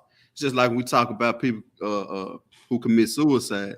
Are you making a permanent decision or a permanent solution to a temporary problem, right? Because you can't undo it. So once you get in there, you shoot up, you can't undo it. I ain't never seen nobody unhunch nobody. Like if it happened, it ain't no. And look, you know what? You just brought up something, bro. You just brought up something. So I'm gonna go back to the chat real quick. She said, 2 cents uncensored said, I feel bad for you guys. It's easier for us women to limit or avoid temptations like that. You can even try to focus because it's everywhere, church, school, and everywhere. I don't know. I know some women is just as, you know. Yeah, I'm telling you. Man. Hey, I'm gonna tell you. Look, man. I done been some places with that fella up there on the right now. Now, I call myself Bars Levert. You know, I think I'm a good looking big fella, man. But when you with Mr. 6'3", 260 solid rock, sexual chocolate. Hey man, chocolate. I done seen this man have to really like almost ask us to physically intervene because we done had a chick one night, man. She had one, maybe two drinks, like Eddie Kane say. Hey man, we was trying to put on Quinn. She told us, no, I don't. This man told her, I got a wife, 2 dogs, and 2 kids. She didn't care. She was real vicious about it. You know what I'm saying? Man. So, like, they'll take to it. It ain't easy on y'all because it's the eye can go both ways on social media now. It ain't like it's just women doing it. It's dudes up there showing y'all what, you know, what they're working with. Now there's this, man. And I didn't know this. Let me tell you all this. I didn't know this, but somebody told me. I think it was Thinking Man's podcast. I wish he was here, but Thinking Man podcast told me about 6 months ago. He said, "Hey man, there's a scientific thing out there called post-nut clarity." And I said, "Okay." I said, "Elaborate." He said, "Post-nut clarity." And I had to look it up. I said, "Damn, this is a medical term." Damn. So it's post-nut clarity. So that's when a man, them endorphins are up, and he go hit something. And as soon as he busts, he like, damn, why I do that shit? Man, you know what I'm saying? Hey, bro. Hey, I done that. And I'm talking about some like stallions, bro. Like this ain't nothing I saw on Pinterest. Like I lived this life, man. Like, bro, like I did that, like some good looking women, man. As soon as I finished, it was just like, if it wasn't right after, it was like later on, like, damn, why I do that? You know what I'm saying? I'm talking about like beautiful. Like, and it's crazy, man. It's crazy because I did the same thing with money too. Like I would go out and go buy some stuff, you know what I'm saying? And like I would be excited for a little bit, and then after I get it, I'd be like, damn. Yep. You know what I'm saying? Like it didn't fulfill me, it didn't make me complete, man. But back to like even the woman side of it, yes, that has happened to me, man. That has happened to me. You know what I'm saying? I didn't experience that a lot. And so, Cap exec, man, I'm finna open the lines for a minute. So for people ask any questions, Cap, if you want to come up, I'm gonna drop that link in a minute. But I'm just, you know, it's the post-nut clarity. But I'm just okay. Let me ask you this, because I heard Murph say this. Murph said that logo on that helmet, and they know that you in the league, he said, "Oh man, you have to fight them off." Just like what Courtney just said, you have to beat the women up off of you. And so, was it harder for you when you were in the NFL, Ed, when it came to the females? Like, was it hard for you to maintain meat pistol discipline?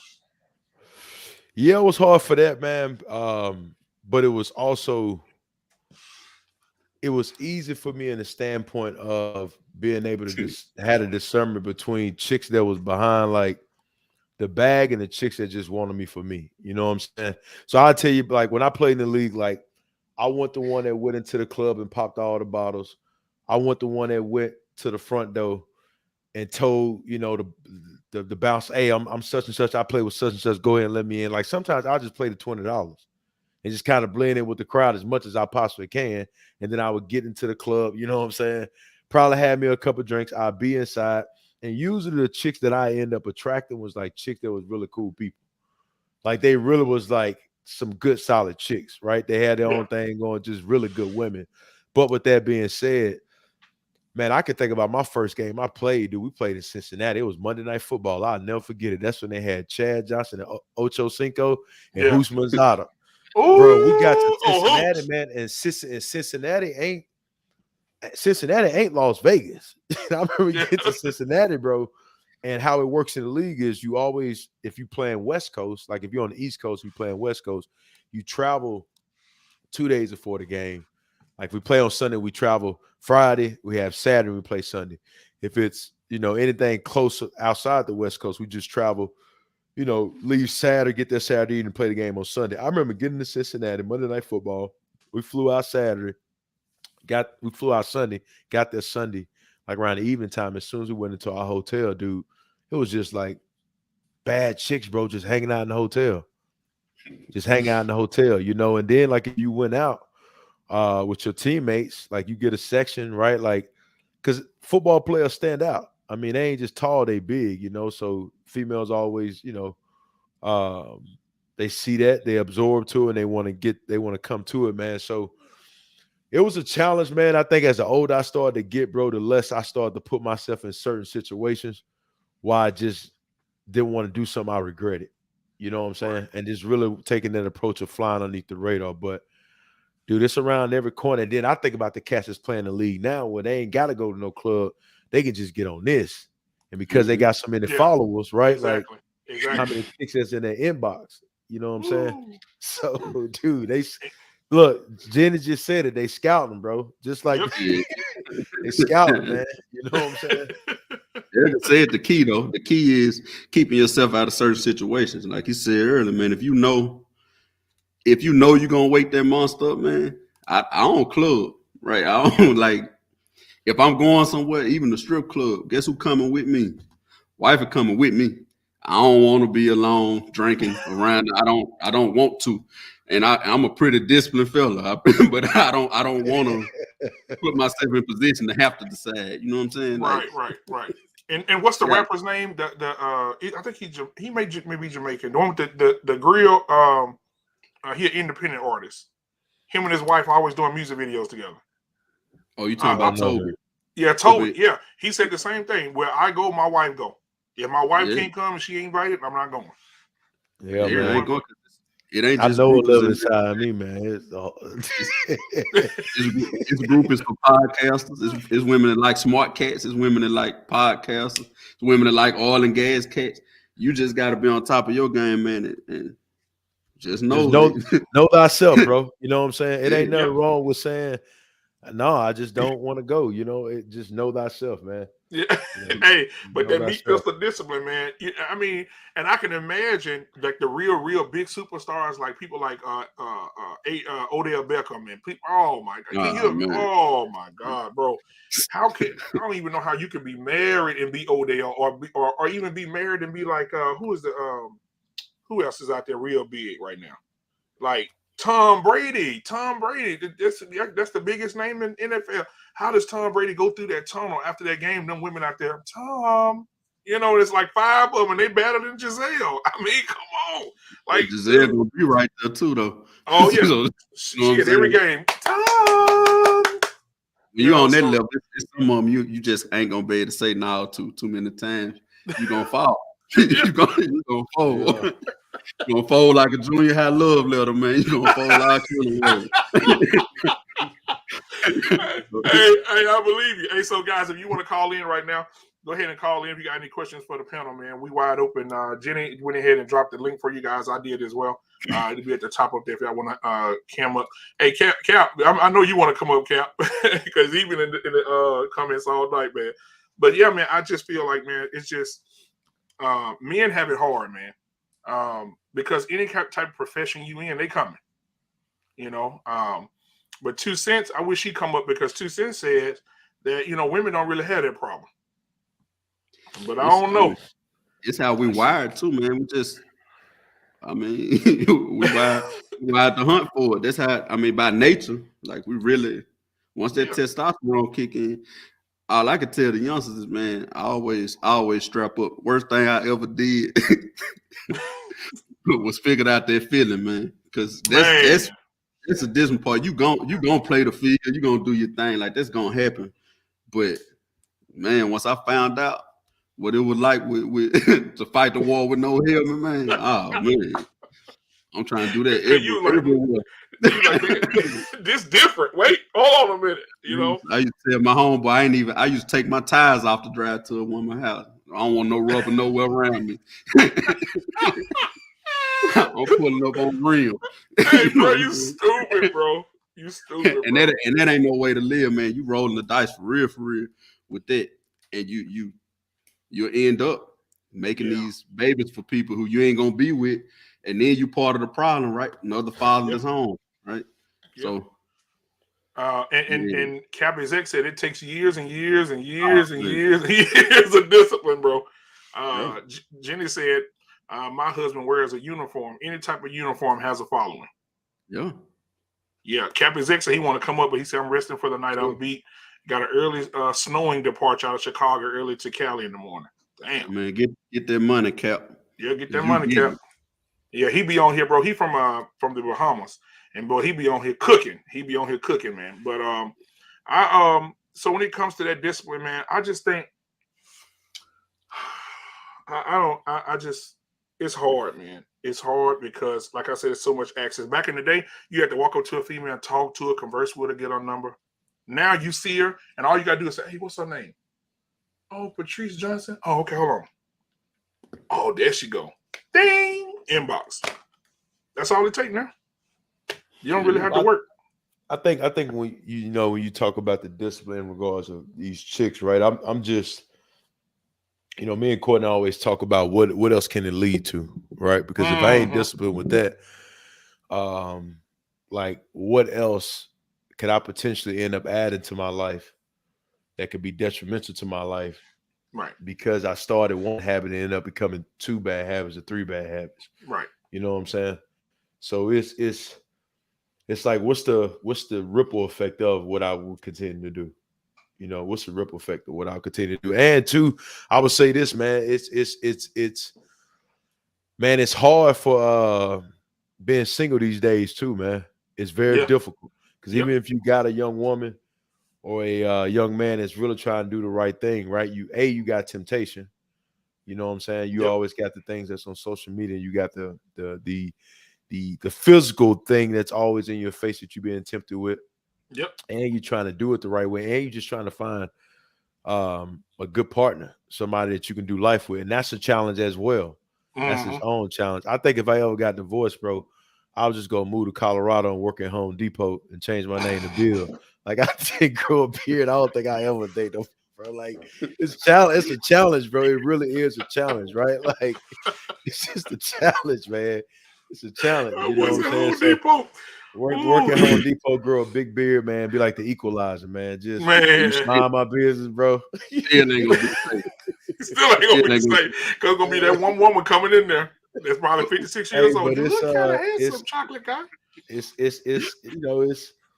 hard for the single people out here too, man. That's trying to be disciplined as well, man. So shout out to them, man, because I know they're trying to navigate through this thing, and you got all them battles you got to deal with. I will say this. I think before First of all, you don't necessarily have to be super disciplined before you marry, right? It's cool. You playing the field, just be safe. I say be safe. I'd say now more than ever, you got the chance to meet people who want to just casually do that. So I say don't play with nobody's feelings because you don't have to no more. You ain't got to play on nobody's emotions. You can be purely physical nowadays. You can do that. I will say this though, before you get married, before you decide that you're gonna go steady with somebody, I would say make sure, man or woman, that you are as complete as you can be. Like you've dealt with your traumas. You might have seen a therapist. You already financially stable, because it's nobody's job to fix you, right? And I think a lot of broken people try to get together, and part of your brokenness is that. I still, you know what I'm saying? I still think I'm supposed to be out here just willy-nilly doing my thing. And then you get with a person and you ain't ready for that shit. You ain't ready to settle down yet. And y'all just playing games with each other. That's why the divorce rate up, to me. Yeah, divorce, man, it's high, boy. It's usually two broken people trying to fix each other. I got lucky because if you ask me, I got married before I was supposed to, right? We just got kind of lucky that we didn't run each other off while we were trying to work on ourselves and fix each other. That my past traumas didn't run her off and hers didn't run me off. You see what I'm saying? We just got lucky and made it this far. But a lot of people don't get that luck. I'm broken, you broken. We gonna clash because we talk now, music and stuff. We talk to get together based on the physical. Oh, I like, you saw how he was dressed in the club, or you saw what he pulled up in, this, that, and other. You don't know him, though. You know what I'm saying? Right. Y'all get together, y'all hit it off, y'all trying to learn each other. Boom, y'all have a child. Maybe y'all weren't planning on being together. You see what I'm saying? Yeah. Now some bitterness because, well, you ain't never say we was together, and the dude's still doing his thing. She want to settle down. He doing his thing. She see it. She don't want to be with him. I'm gonna go live over here. He gonna go live over there. No matter how well you co-parent, the child still growing up without that dynamic in the home. That's what Edgar talking about. Where could this lead to, right? This one night of fun, or this little thing I'm doing, what can it lead to down the road? You know what I'm saying? And it ain't nothing you can do to fix that child's mind either. Like he gonna feel how he gonna feel, or he or she gonna feel how they gonna feel about daddy, you wasn't in the house with me and mama. It's gonna feel that way. Ain't nothing you can do about that. You ain't in control of it. So that's why you gotta be careful, especially as the male, to me, because 9 times out of 10, mama gonna keep her child, right? She'll have the child. You gonna be the one. Now, as the child get older, they may figure some stuff out, but they still gonna be looking at you like, hey, okay, where was you? I had this basketball game. I know you lived in Idaho, and I'm in, and I'm down here in Louisiana, but you ain't making one game, right? That's gonna be on daddy. That's gonna be on you. So you gotta keep that in mind. Keeping that old meat pistol on safety, man. And speaking of that meat pistol, bro, think about this. How do y'all feel about the child support system? Now, before y'all say something, think about this. In Detroit right now, there's a law. And we did a whole barbershop talk about this, boy. It got rough. There's a law in Detroit that's in Michigan that says if a woman is pregnant with a child, she does not have to prove that the child is the father's by DNA. All she has to do is submit his name. So what happens is, say if Edgar, a lady saw Edgar and she was like, oh, he's a handsome black man. And then Edgar curved her and said, man, I'm married, get on. And she go get pregnant by this old trash dude. And on the birth certificate, she was like, what's that guy's name I see at Home Depot with that big beard? His name was Edgar. Oh my God. And so she can actually put Edgar's name on the damn birth certificate, and they put him on child support, bro, with no questions asked. So, man, how do y'all feel about the child support system, man? That's a big one. I mean, I think it's misused in ways, but I also think it's just another tool to keep us divided, keep the black male out of the home, keep black men and black women against each other. Great answer. Because that suit and tie generation I talked about before, Martin Luther King's wife and Malcolm X's wife was in the forefront, right behind them, man. When nothing you can tell them about them. We don't care what Martin was doing with whoever. Like, I'm standing behind Martin, no matter what y'all talking about. We're here. Even his wife. It's been a wedge driven down the middle of us now. Yeah. And they want us against each other, right? They want us to be against each other. They want to incentivize not having a black male in the home. So you got different benefits you can get from not having a black male there. Different money the female can get, right? Different child support, stamps, whatever. Like it's different things they can get, Section 8, whatever they need to survive and get a little money. They can get it by us not being there, right? So to me, it's almost like they incentivizing you, like, okay, have a baby for them so you can put them on child support. Yep. It's sad, but it's a reason all the women was in y'all lobby. They know y'all breadwinners. Maybe maybe. They coming out saying it publicly now. Like, you know what I'm saying? Get pregnant by a basketball dude. They ain't that smart. It's a chick that said that I can't call her name off the top of my head. Brittany Renner. Okay, yeah, you know, go do that. That's being put out there now, right? So you got to be careful. Salute to you too, OG Patrice. But you gotta be careful with that, man.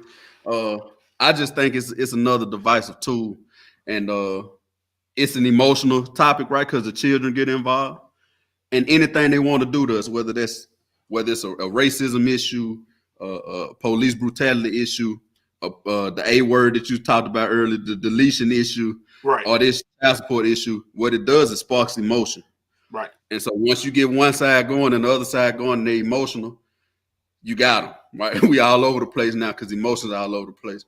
So I don't think it's law set up or system set up for whatever they set up for.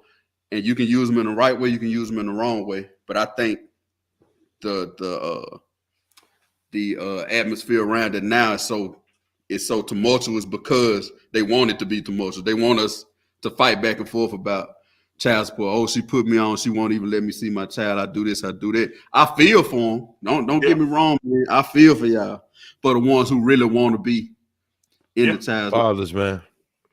But I also know that somewhere along the line, that girl's emotions got sparked, and that's why she acting like that. That's why she's doing it. And let me tell you something my wife said, man. My wife said that she was sitting at work. She's in the corporate world, but now since all this old stuff didn't happen, she's working from home. But she was at work, and she said a girl told her that her and the father of her child have a 13-year-old daughter, and he's always there for her. He's always taking her out. They have daughter, daddy dates or whatever. And a couple of months passed, and he ended up finding this new chick. Right, and they were dating for a while, but he didn't tell the mother of his child. They dated for a while, and she ended up finding out about it. And she said, "Oh, you didn't tell me that you was dating somebody. You didn't tell me that you were about to be engaged to a whole nother female. That's fine." And she went and put him on child support. And in Texas, bro, the child support system in Texas, if the child 13 years old, they retro back 13 years, and they want 13 years. Of arrears. In Texas, if she filed child support on you at 17, you owe her 17 years of child support immediately. That's how it works here in Texas, bro. And so they end up putting him on child support for 13 years back, the arrears. And my wife said that the lady ended up he started paying the child support or whatever. He was just broken, bro. And said his mom passed away.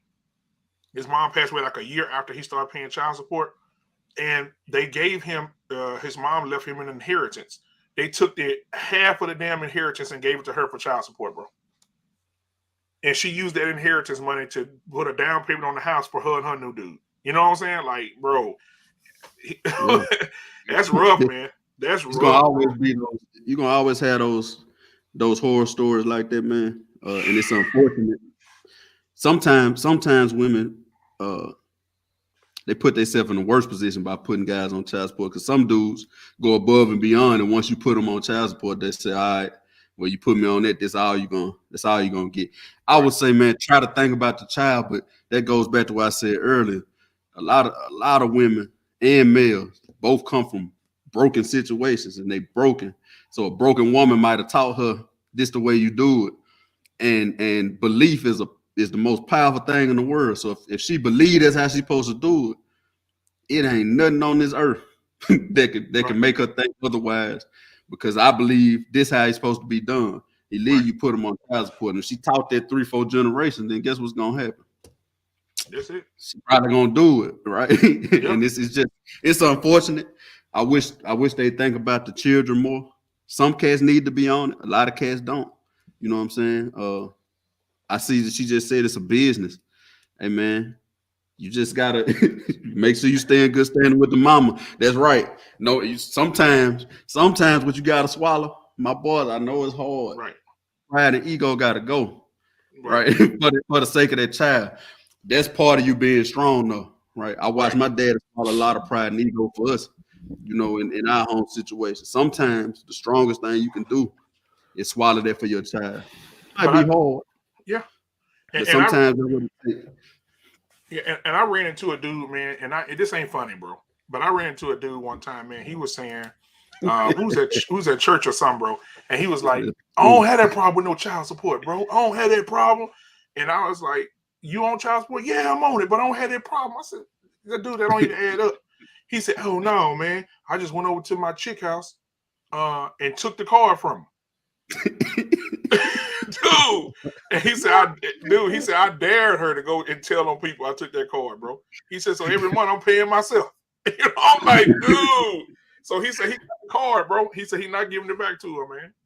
You know, I'm like, dude, bro. She got to call. It go all the way back to that meat pistol discipline, though.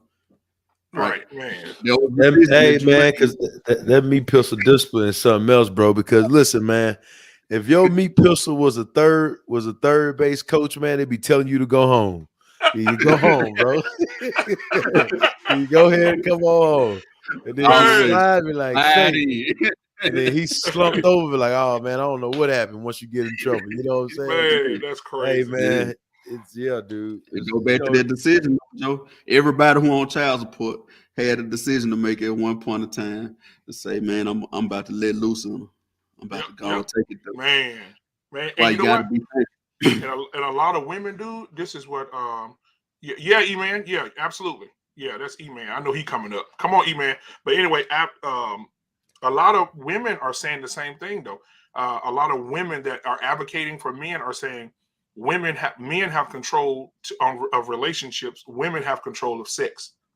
And exactly. they said if women have control of sex, then if they don't want kids, then kids won't happen. Unless the man really try to, sexually assault her or something. Other than that, they have full control over the sex. If he wear a condom, if he don't wear a condom, if he's shooting the club up, any of that, you got to be held accountable for what you do. You know what you. And one of the things we looked at a video of Ayanla, bro, and boy, I'm telling you, this brought it down. This brought the house down. Ayanla, we played the video on that Barbershop Talk Friday. Ayanla said that she quit her show because Black women no longer listen to her. She said, I'm their elder and they don't listen to me. And she said, one of the things I can't do anymore, I can't wrestle and fight with them and they cussing me out, trying to fight me physically. She said, I'm too old for that now. But she said, I will say this in my parting speech. She said, Black women need to close their legs and open up their hearts. And she said the the deletion centers would close down. It would be less of those. She said the foster homes would be half empty.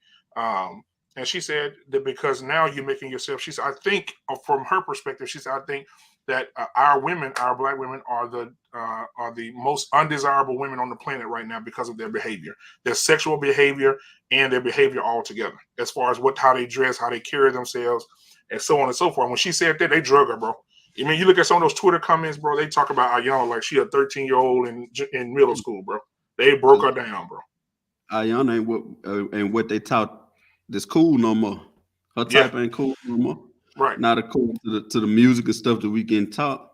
And then on top of that, the father not in the home. It's easy to distort the mind when the head gone, right? It's a lot of stuff that I probably would have tried to get away with or did stupid if my dad wasn't at home, right? look at E-Man. He said he'll come up if I take this shirt off. Hey, don't worry about that. Don't worry about that. I like the Saints. I don't like Saints fans that much though. So. Oh damn! Hey, but you know what though? He a Falcons fan, so we could just dismiss him altogether. Ever since Tom Brady put them in the grave, they've been gone. He said women do not control sex. Oh my God! Now this dude right here, E-Man said men should not be responsible for their meat pistol. They should be responsible for the sperm. Technically he got a point. Technically he has a point. You know, you can't if you shoot it's where you shoot it.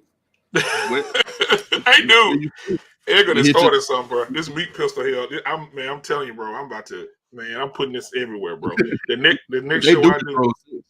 They control that for sure. We be trying to have sex with them. They gonna decide they gonna have sex with us. That's how they go. Hey, look at Cap said, what E-Man say? What the fuck? Hey man. Hey, so so here go the inside joke right here. Jenny, she said no cupcakes, no. So let me tell you what happened. So did y'all see the story about the couple in Louisiana with the cupcakes? Yeah. So we talked about that 2 days. I mean, was it 2 days ago? Yesterday or something? We talked about that, man. And bruh, can you imagine? She in the kitchen just cooking. Her husband come in, just let one off in the pan, and she just stir it up and bake it. Yeah. Over 3,000. They say she been doing it for 10 years, bro. I ain't seen it. Time to kill and the time to be killed. I don't watch nothing, bro. Her husband bust in. Her husband, part of their cupcake recipe for the middle school kids. She's a teacher and he's a sheriff deputy. So her recipe for the cupcakes was the regular cupcake mix with her husband's sperm in it. Yeah. And she got it all written down in the recipe book in her house. That's how they called her. Meat pistol be hosted, but the real pistol will come unhosted. If I ever find out about my child eating some semen-filled cupcakes at school, somebody gonna at least get shot at. I'm saying that publicly right now, online.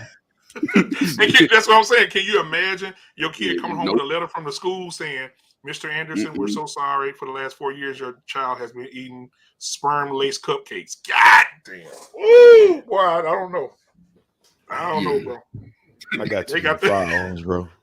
Yeah. Hey, Edgar, so what part of Texas you in right now, bro?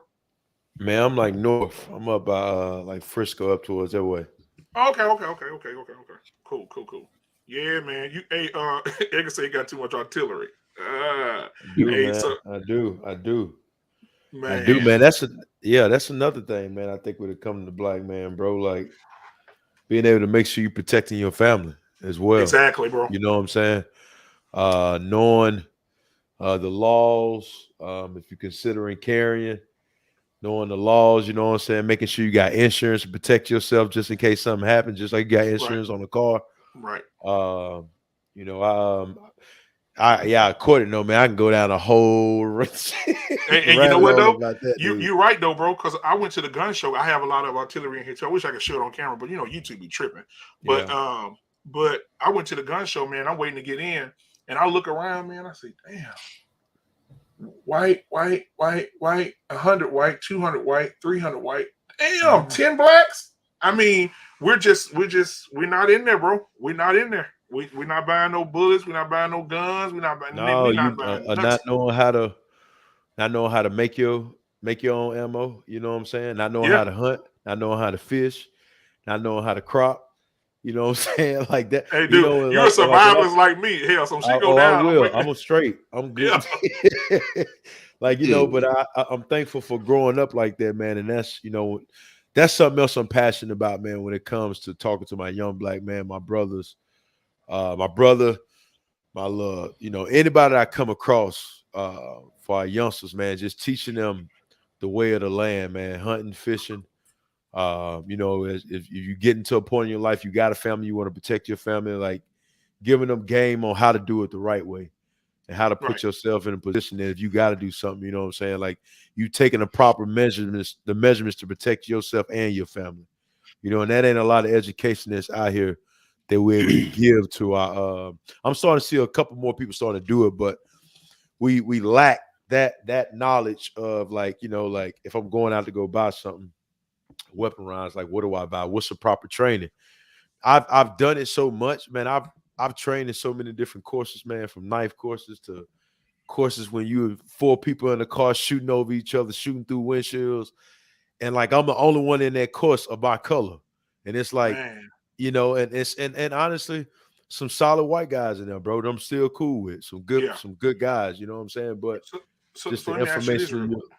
Yeah, What's so that? I don't mean to interrupt you, man. Let me ask you a question real quick. When you was in NFL playing and you was in Baltimore, bro, did anybody ever try you, bro? As far as like physically, or try to rob you, or try to when you was in the NFL? I almost got caught up in the jam downtown in Baltimore. It was like my second year. I know the neck of the woods I was in, because Baltimore is a nice town, man. I got a lot of respect for B-More, man. Shout out to B-More. They got some very loyal fans, but if you get out of pocket and you get on the wrong side, things can twist fast. They can turn fast. So one night I'm pulling up to a red light. There's a car in front of me, and there's a car that's pulling up behind me. But the car behind me tried to box me in. But luckily, the car in front of me, I didn't pull so close behind it that I couldn't get myself out of it, you know. So that was the only time that happened. But other than that, man, you know, the way I moved when I played in the league, man, was kind of like old Bobcat, bro. I was in and out. you know, like you would see me for a little bit, now I'd be out. So I was very careful on, like, when we go to DC, like if we got a section, I'd kind of fall off in the corner a little bit, you know. I wasn't trying to track all that different attention. Like I probably wouldn't pull up valet. I'll probably park down the block, you know what I'm saying, and walk in. Then when it's time to leave in the eat at night, I'll walk out. I leave out through the back entrance. I just, you know, because everybody ain't happy for you, man. You know? So was your teammates like, were they overprotected? Because Ray seemed like he overprotected. Ray Lewis seemed like he overprotected, bro. Well, I would say our teammates are overprotective of each other. You know, one thing I will say about that team is when we went out and we did stuff with each other, you know, say we all play on that team with each other, me, you, and Court, right? Like if we went out, if you left with somebody, Joe, like I would get her number. I would, you know what I'm saying? She had to give me some information, right? Like I would make sure you was good if you left. Right. If we went out as a unit together to make sure each other was good. Like we ain't never let a cat leave by himself. Either you riding back with me, we're gonna get you a ride. Like that's the way we operate. That's the way we did things. That's how we operated as a family as far as taking care of each other. Man. All right, man. Well, listen, guys, I got a guest that just popped in there, just called in. He has a question, man. I like to give this guy here because he pops in a lot. He's from Nigeria. He's Nigerian and he's an ex-stripper. So I want you guys listen. I'm gonna bring him up. He got a question. So, ladies and gentlemen, I got to play his Nigerian music as he come in. Ladies and gentlemen, Canadian-born Nigerian Black David. Thank you very much, my black pimp. Keep playing. What's going on, man? What's going on, Black David? How you doing, bro? I'm doing good. I'm listening to everything. I'm like, wow, that's just called unity right there. Protect your teammate. You don't see that these days no more. No. People protect their group. Yeah. I would say at a married man or two, have a stepdaughter who I claim as my own. I see it's kind of, how would I put it? Today's society is very, very strange. There's no love for honorable men who want to do the right thing, no matter what we do. Mm-hmm. Hearing that kind of story, how just because you're dating somebody but you're not together, and you find somebody all of a sudden you will put you on child support. I could not. I'm back here trying to see how that thing fit in my head, trying not to lose my mind. Right. Trying to look the rationale behind these so-called laws. And I can see why a lot of brothers want to follow the African brother to have the wife outside the country and never come to this country in the first place. When Blackman just said that, talk about how this woman gonna put his man on child support, and the past 7 years he'll get. I'm like, what? Texas? Oh yeah, Texas ain't playing with you, Black David. Of all places? Oh yeah, they're not. They want all their money. You're 17 years in, you're 17 years back. They want all their money. Retribution. Hey, look, man, I hear all that New York noise in your background. That oh, my wife's just watching the movie. Oh, okay. Even though that's going on, Yeah, he in Brooklyn, guys. I was looking at everything, and New York City is just a jungle out here. The law, the system. Look at him. So I know he ain't talking. He took some last night to calm himself down. Man, leave him alone, man. Don't start tonight, bro. Let the salesman not only sell my oil, but also use it for himself to make himself look and feel good in front of his wife. And he act like he know nothing about it. While black man, the black pimp, he the black salesman. They both Black David, I ain't in it, bro. I ain't saying nothing to you today, bro. That's between you and trying to rip me off, make a profit off me, and I give you my cut. How dare you? Yeah. I'll go to your state, take you to court, and get all my back payment. How about that, then? Man, I just want to ask the guys a question. Can I ask the guys a question, Black David, man? Please. Go ahead. Do y'all want some of this Nigerian magic baby oil, bro? I can send y'all a case of it, man. It come from the nectar of Black David. I don't know. I mean, if y'all want some. I'm good, man. Appreciate you. Good. No problem. Make sure to talk to my assistant, Jetty. Make sure you write down the contract. She said she didn't promote it tonight. She just put it in there. She said she didn't promote it. I talk about Jetty. He my assistant. He's my lawyer. So he make sure he write the contract so you get the cut. E-Man. I ain't got no chest here. E-Man said you need more chest there. I don't have chest here. But you know what, man? While we here, because I don't want this to be an inside job, bro. Inside joke. While we here, I'm going to show them something. All right? So yeah, I got to make my boys laugh because this is what we used to doing back in the day. We always like to laugh. So I'm going to show y'all this video, bro. Y'all finna bust up. Let me see. It's all good. They're going to hate on me anyway. Hey, I'm okay with the jokes. I come with it. Next, I called one of my friends to make a video of a black man singing that clip. It's hard out here for a pimp. Put his head on it.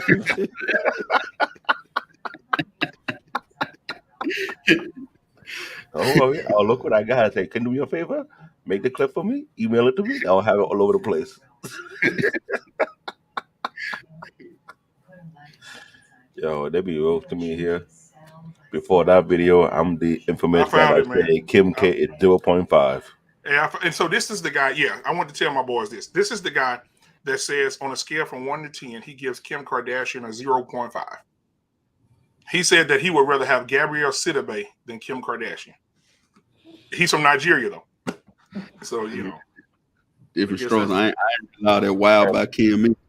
I'm saying that right now because I like women who are natural. I don't do artificial. What I'm talking about. Here we go, guys. No artificial beauty. You have to be natural.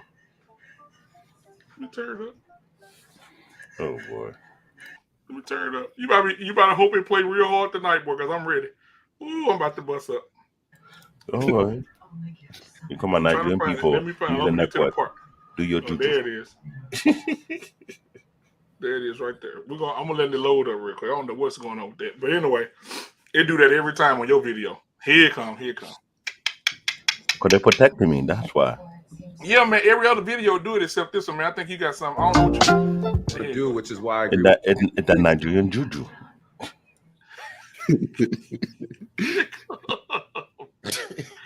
Oh my goodness. All right, here we go. Owes himself the civil liability. This is why you keep those barriers. This is why he talks about a gatekeeper. No matter what, he has to stay out of it. He has to stay out of it. This is why top business guys have drivers. He has to stay out of it. This is what he has to stay out of it. He has to stay out of it. This is why top business guys have drivers. I'm gonna refresh it because I don't know what's going on with your video. This video be upsetting me. I told you that's Nigerian juju working at its finest. Dude, I can't wait.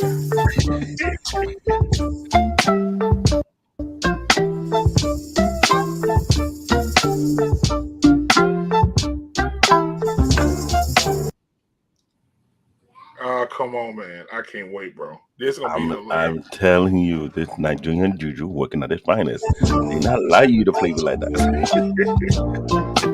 All right, here we go. I ain't gonna mess with it. I'm just gonna let him play. ever do, which is why I agree with Emmanuel. He exposed himself to civil liability. This is why you keep those barriers. This is why he talks about a gatekeeper. No matter what, he has to stay out of it. He has to stay out of it. This is why top business guys have drivers, because they can't afford to get in a car accident. It's sexy. You know. Oh no, Jesus. Okay, with the struggle pecs. Okay. With the struggle pecs. Can you explain to me a little bit about civil? Oh my It's God. all good. It's all good. Every time they see this dude, they call him struggle pics, bro. But man, so They call it listen, struggle man. because they can't do their own. That's why. Oh my goodness. They gotta you know put a what? tape and string to put over the back, make their own jump. Yeah, man, we have fun over here, bro. But man, listen, hey man, Edgar, man, I appreciate you, man. Courtney, I appreciate you, man. Listen, guys, if you have not went subscribed to their page, please go subscribe, man. These guys are doing the work. And I definitely want to put them out there, man, because we don't support each other like we need to. Like Edgar, when he first came in, said that, man, we don't really support each other like we should as black brothers. So I definitely want to get these guys on the map. So hey, Black David, go to that channel right there. Make sure you subscribe real quick, and then we make sure everybody that's on here, please, Debo, OG Patrice, Jenny, Vaughn, Cap Exec, everybody go to this channel right now and go ahead and subscribe to these guys real quick before we close out. Let's see who else is in the chat. Let's see. I know they're going to. Hey, so 5100. Yeah, you as well. Yeah, man. Please, man. Thank you. 2 Cents Uncensored. Please go and subscribe. Expressive Vibes. Please go subscribe to L.I.T. It's still at the bottom of the screen, guys. Go ahead and do that. I just did just now. You did? All right. Yeah, sir. I appreciate you, Black David. I have my own channel, but kind of going kind of slow because I'm more trying to share my IT experience. All this stripping. Not just me, but me and my colleague who we work together on big contracts like the UBS contract, the CIT, the L.I.T, from the private sector to the public sector. Share not only my experience, the insight to what I've been seeing now, observing what making a change, what not making a change. We're doing these things for a reason so that we can influence the small to medium-sized business to learn from the mistakes or the idea the big corporation utilize for themselves. All right. And guys, have not been done. Yeah, absolutely. So guys, we started out when we first started our check, we was at 62, now we at 70. So at least let's try to at least get to 80 tonight. All right, we at 70, so let's try to get them up to 80 tonight. All right. So if you haven't went over there, please go over there. They got episode 4 in there right now. They got one they just dropped 5 hours ago. I watched their premiere. That was a good one, bro. The one that y'all just did, the gun season. That premiere came on. Yeah, I was the first one in. I commented though too as soon as I got in there. So they got a lot of positive stuff in here, man. Let's see here. I'm gonna name some of it. They got the power of emotions. They got Are You Your Child's Lifeguard? They got A Dream with Roger Timber, actor Roger Timber, who's from the same town as us as well. He was on with them 3 days ago. They premiered that. And so, guys, please go over and support their channel. Let me see what we got so far on these subscriptions real quick. Yeah, let's get them. YouTube side up. A lot of those are older episodes because we're big on Facebook. That's where we have the biggest following it. So some of the stuff you might see, if y'all just subscribe, you might see 3 or 4 of them premiere tomorrow. Right. I'm catching YouTube up. But hey, Genesis, you had any questions? Hey, Genesis, go sub for me, please, if you don't mind. And then so tomorrow on my show, tomorrow's Thursday, right? So tomorrow I go in at 1:15. I got a show at 1:15 tomorrow. So I do a show at 1:15 tomorrow, and then Jenny just put in the chat because she'll be mediating tomorrow, and she said she's going to promote it during the midday show tomorrow for you guys too to get y'all subs up. We appreciate it, man. We appreciate it. Thank y'all. Thank y'all all for subscribing and checking us out. We definitely appreciate it. Hey, so Black David, thank you so much for coming in, man. I got some ideas just popped up, bro. Hey, I love you, man. See you tomorrow, Black man. David, nice meeting you, bro. Hey, it's my pleasure. I'm the IT guy, tech support. PC junkie. I build my PC. I don't believe in buying PC. That's the kind of brother I am. When I get a PC built properly, holler at me. I'll give you the answer what you need, what you don't need. Hey, before you go though, show them that damn Titanic you built beside your desk right there. Look at this PC, bro. It look like the damn Titanic, bro. Look at this. Look at that, bro. This is where my table is, and this is where my computer is. That's ridiculous. Now, if you look on the inside, I got a glass door panel. Let you know what's going on the inside. I'm going to update it very soon. Make some changes here and there. You're a bad boy, though, Joe. Yeah, you're a bad boy, though. I don't believe in buying PC. I've tried to educate people the pros on having a custom-made PC. You can, hey, 2 cents. Come back in 2 cents. When you have a custom-made PC, it can last you for years if you do it properly. Yeah. Much longer for a name brand. Plus, you can put your own stank on it. And Genesis, if you had a question, Genesis, I want to leave you out either. So Genesis and 2 cents, these will be the last two people that come up. You guys can come up and ask any questions you have. But 2 cents, I saw you in the back. Come on back up. Better than an Apple PC. I'm gonna tell you that right now. I'm not an Apple fan. Black David, all right, man. You got any stripping engagements tomorrow? You do the scheduling. Remember, Black Pimp? Okay, yeah, I'm pimping you out. All right, brother. I'll holler at you later, man. Love you, brother. Bye. All right, guys, she laughing already. 2 cents in the building. 2 cents uncensored. What's going on? You muted, boo. Can you guys hear me good? Yeah. Yep. You good? Yeah, we can hear So you. I'm struggle streaming. So I just had to hop on because I wanted to make sure that I salute you guys. I always salute the athletes because I have a nephew. He played at Georgia. He went to the Rams, and now he's going to the Canadian League. And then Rockin, he plays for the Bears. So we've been getting some like different perspectives. But I can tell you guys that a lot of people think it's a lot of glitz and glamour, but they don't understand the background behind all the things that you guys have to go through. And then just to consider you guys, you all are in a special division all by yourself because y'all a special percentage because not everyone can get in the league or even go as far as y'all did. So I just want to make sure I give y'all flowers. 2 cents. I appreciate you thank you for my flowers. I appreciate it. I don't know if y'all want flowers. I don't know what guys would. Hey, I'm fine. I'll take flowers. I'll take it. I'm good. I'm pretty manly, man. You catch me in cowboy boots and a blue jean jacket with a hat on. I'm all right. I'm good. I'll take my flowers. I ain't got no problem with it. But you actually expanded on something because you've had insight from those two gentlemen you talked about of what comes with that.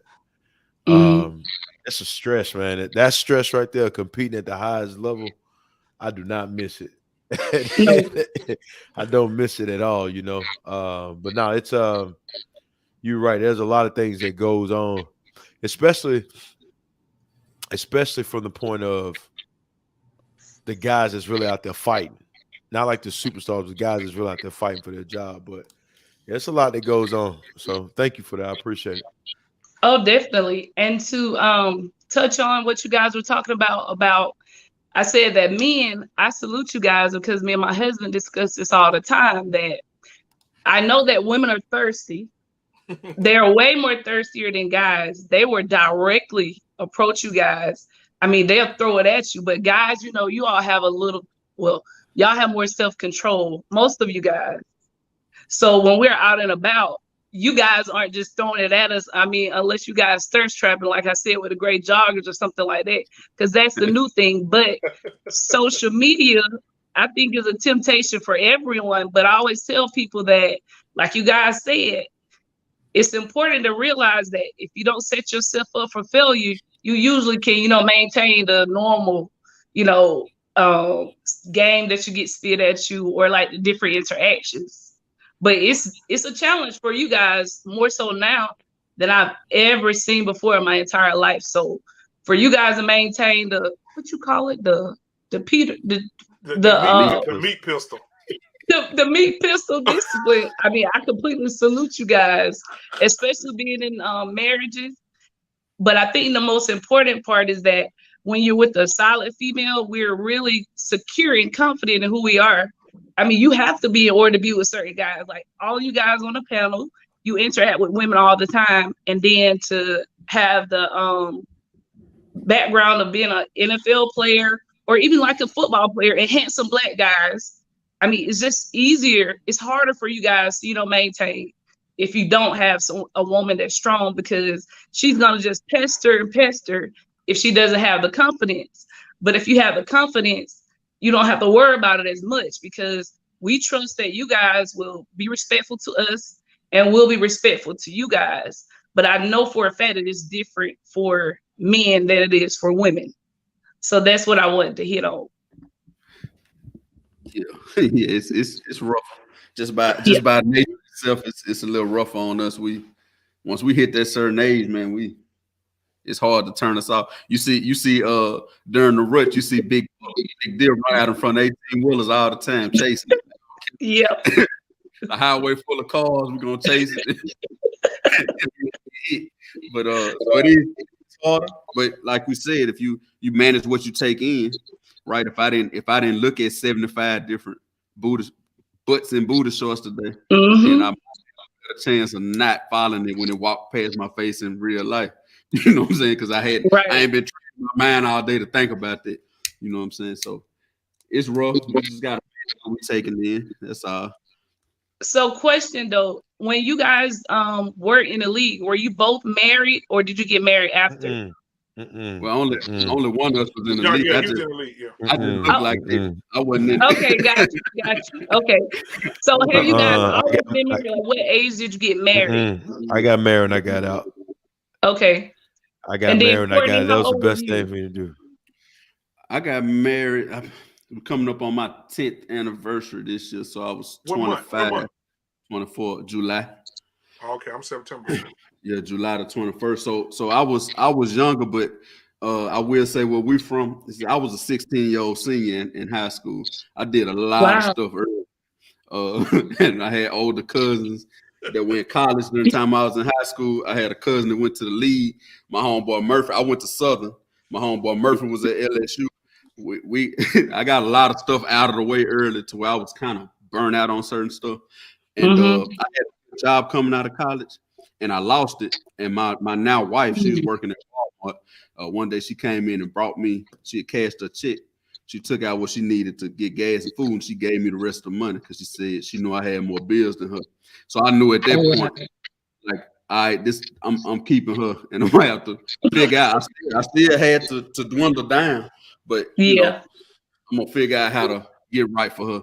So that was my story. That's why I ended up getting married so early, and then we started having children and so on and so forth. But yeah, I was pretty young when I got married, but I'd already done everything you could do, basically. Yeah.